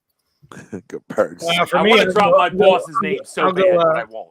I'll go real quick. It's the NCAA, Division I, playoffs, which I've been saying for years. I mean, I don't care if everybody's little fucking Irish got in there. They're mine, by the way, they're a 20-point dog. All right. So whatever. I understand Alabama's good. You know what I mean? But like this is a year, first of all right, every other division has made it work, right, for years, right? Every other division has 16-team playoffs or whatever else they have. They have more than 4. All right. And I understand that, listen, there's, the blue bloods might absolutely destroy the tomato cans. That's great. All right. But it could be any given Saturday. Could be, you never know. All right. The fact that it's the same 3 out of 4 in it every year. And then there's guys out there pumping their chest that they predicted it. Oh, yeah.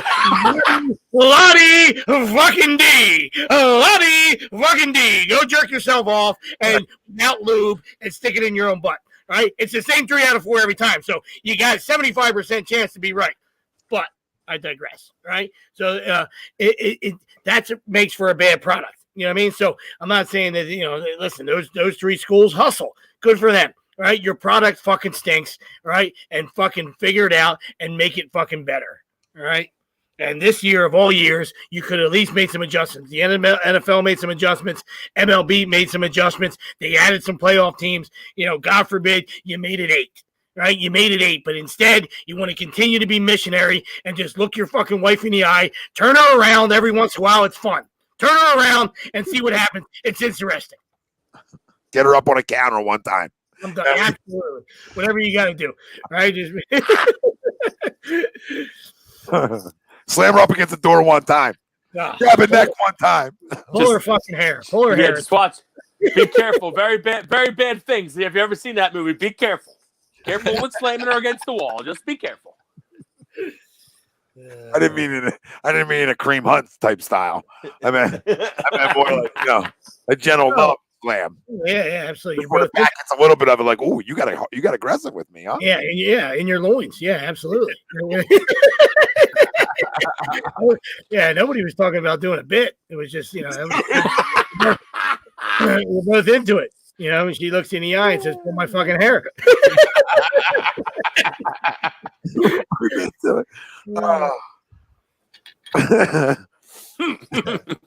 Well, Sweep stole mine to a T. Just stay missionary. T. I love it. It was perfect. But I'll compound on it as well because I think it is absolutely egregious that they made 0 adjustment to this process, especially as you said in 2020 when there is when there's the need and the room to expand. You could have had you could put 8 teams. You have so many bowls that aren't happening right now because of teams that are opting out, right? Everybody was eligible, but so many teams have opted out, right? Like, I don't think Penn State's going to a bowl because they opted out to not go because they had already been, away from their family and loved ones for so long, and they stink, right? And dog shit. But they would have gotten an invite in this year's thing, right? So you had so many bowl games that were not happening that you could have expanded this out and utilized some of these venues and some of these bowl games, and then of course good old California, forcing the Rose Bowl to move to Texas because you didn't allow for the possibility of fans. So, good for you, California. Yep, they're going. They going. You going. They going. They said, okay, we'll go play somewhere else. We'll go make a little bit of money. Like, bye, guys. You guys be good over there. Which I found interesting how they would even be able to fucking play there when the Rams can't even go fucking home. So how? Yeah, they made the 49ers leave, but yet the Niners. Yeah, the Niners. The Niners got to leave. Now, granted, I get it's San Francisco, but Niners got to leave, and they can't even play there. Really weird. You know what I mean? Like, you can't play there. Like, nobody's there. Like, nobody's there. What are you talking about? Like, nobody's allowed to come up there. Like, 52 people can't come up there and play. Like, you know what I mean? Like, okay, San Fran, that one got me. Like, if there was fans, I get it. Like, right. You know what I mean? But that one was like strange. You can't play in your own stadium. All right, moving on from that. It's Kepler City. A lot of strange shit going on there. He runs that city. He runs this city on lube and oil. Coconut. Skinny jeans. All right, go ahead. Wish I had a great voice because that would have felt so much better. Unbreaded nuggets. Jesus Christ. He's not tipping them. Oh, Jesus Christ. No dipping sauce. Wilson's frozen. Oh. Get in here, Tom. Get in here. Tom, hurry up and get in here. my crumb quickly is, like I said, I respect Michael Barkham because, guy did it a long time. Merry Christmas, everybody. Later, Wells. I don't got a problem with Michael Barkham at all.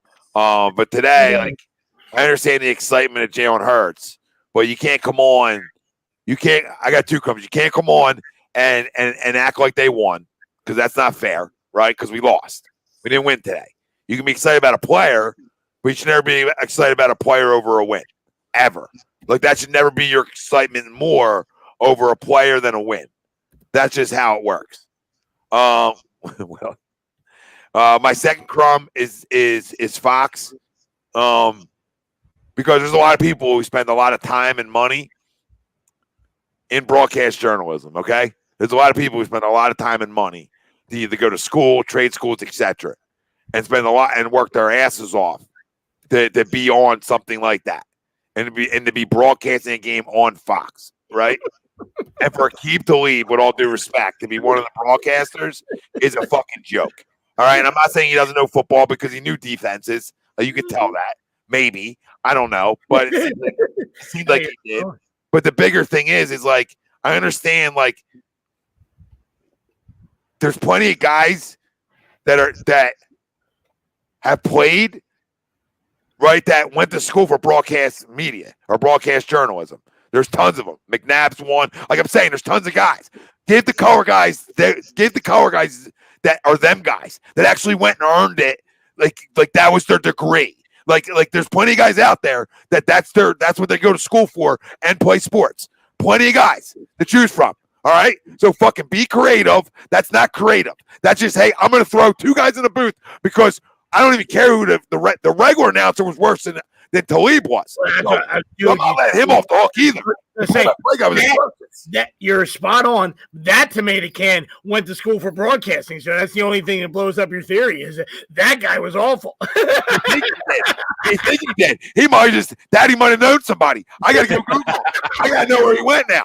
You know what I mean? I got to know where he went because that was probably Murdoch. That was probably Murdoch Jr. Fucking Fox conglomerate.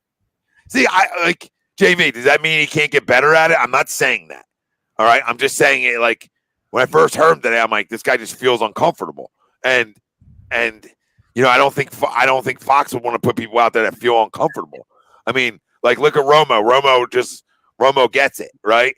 Aikman's always got it. So some former players are going to work, right? There's a lot of former players like I like Louis Riddick, former player, gets it. Right? Like, there's tons of former players who get it, and there's tons of former players who are like, dude, this guy's just not good at this.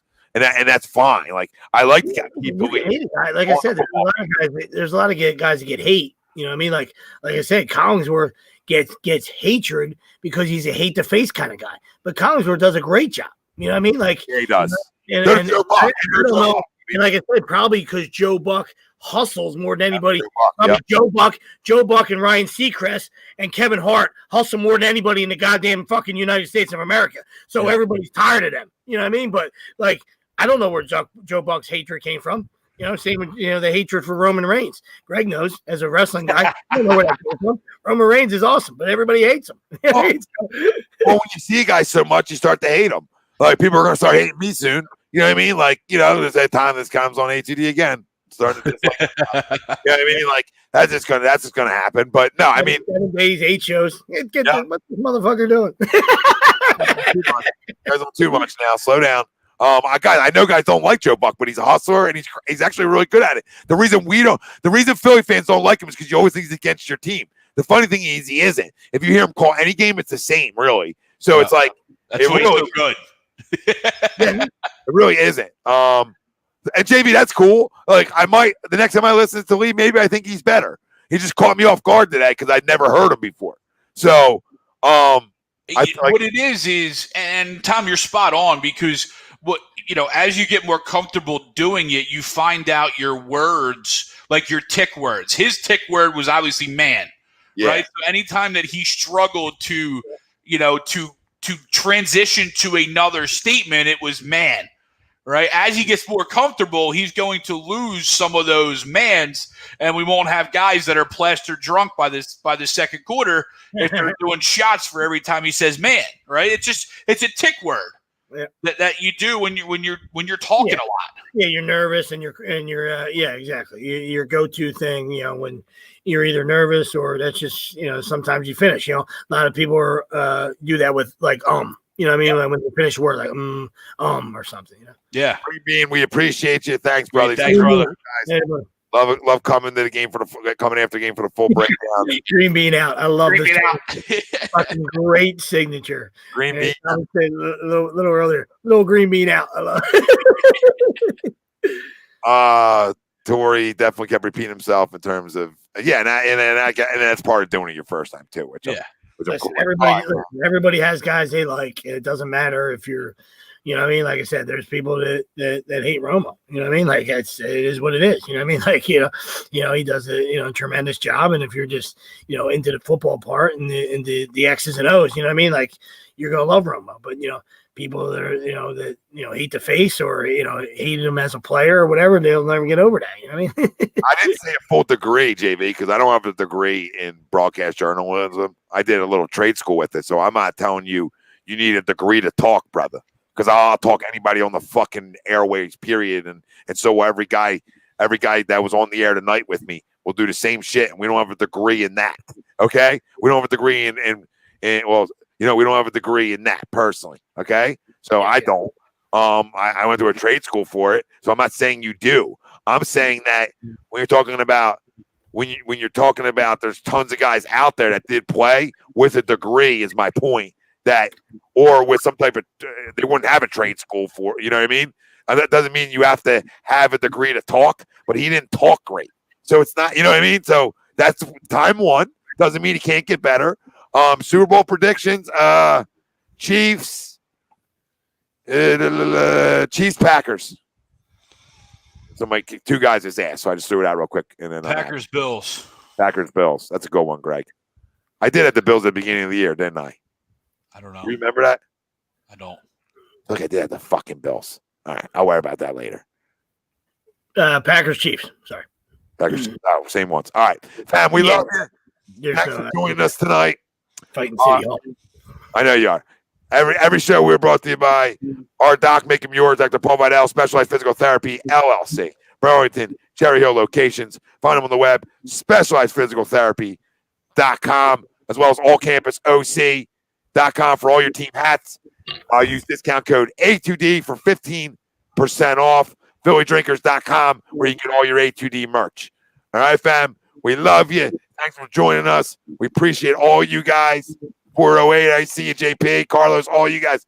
Don, Prism, we love you. Marquise, JV. All right. Stay tuned. Tomorrow, you have Monday morning quarterback at 5 p.m., followed by the Sports Sounds. You won't see us till afterwards. So Merry Christmas, Happy Holidays. Everybody stay safe. We love you. Did all that? I'll tell you to you plenty this week. For Tom Arnone, Greg Milakovic, Nick DelGozzo, Brian Wilson, who phone gate, battery gate. We love you. We out. Stay safe. That's my baby. That's my baby. We're going at it at 110%. I just want 5 minutes of happiness, please. Just give me 5 minutes. And they scored! They did it! Left. What the hell was that? Oh, yeah! What the fuck are you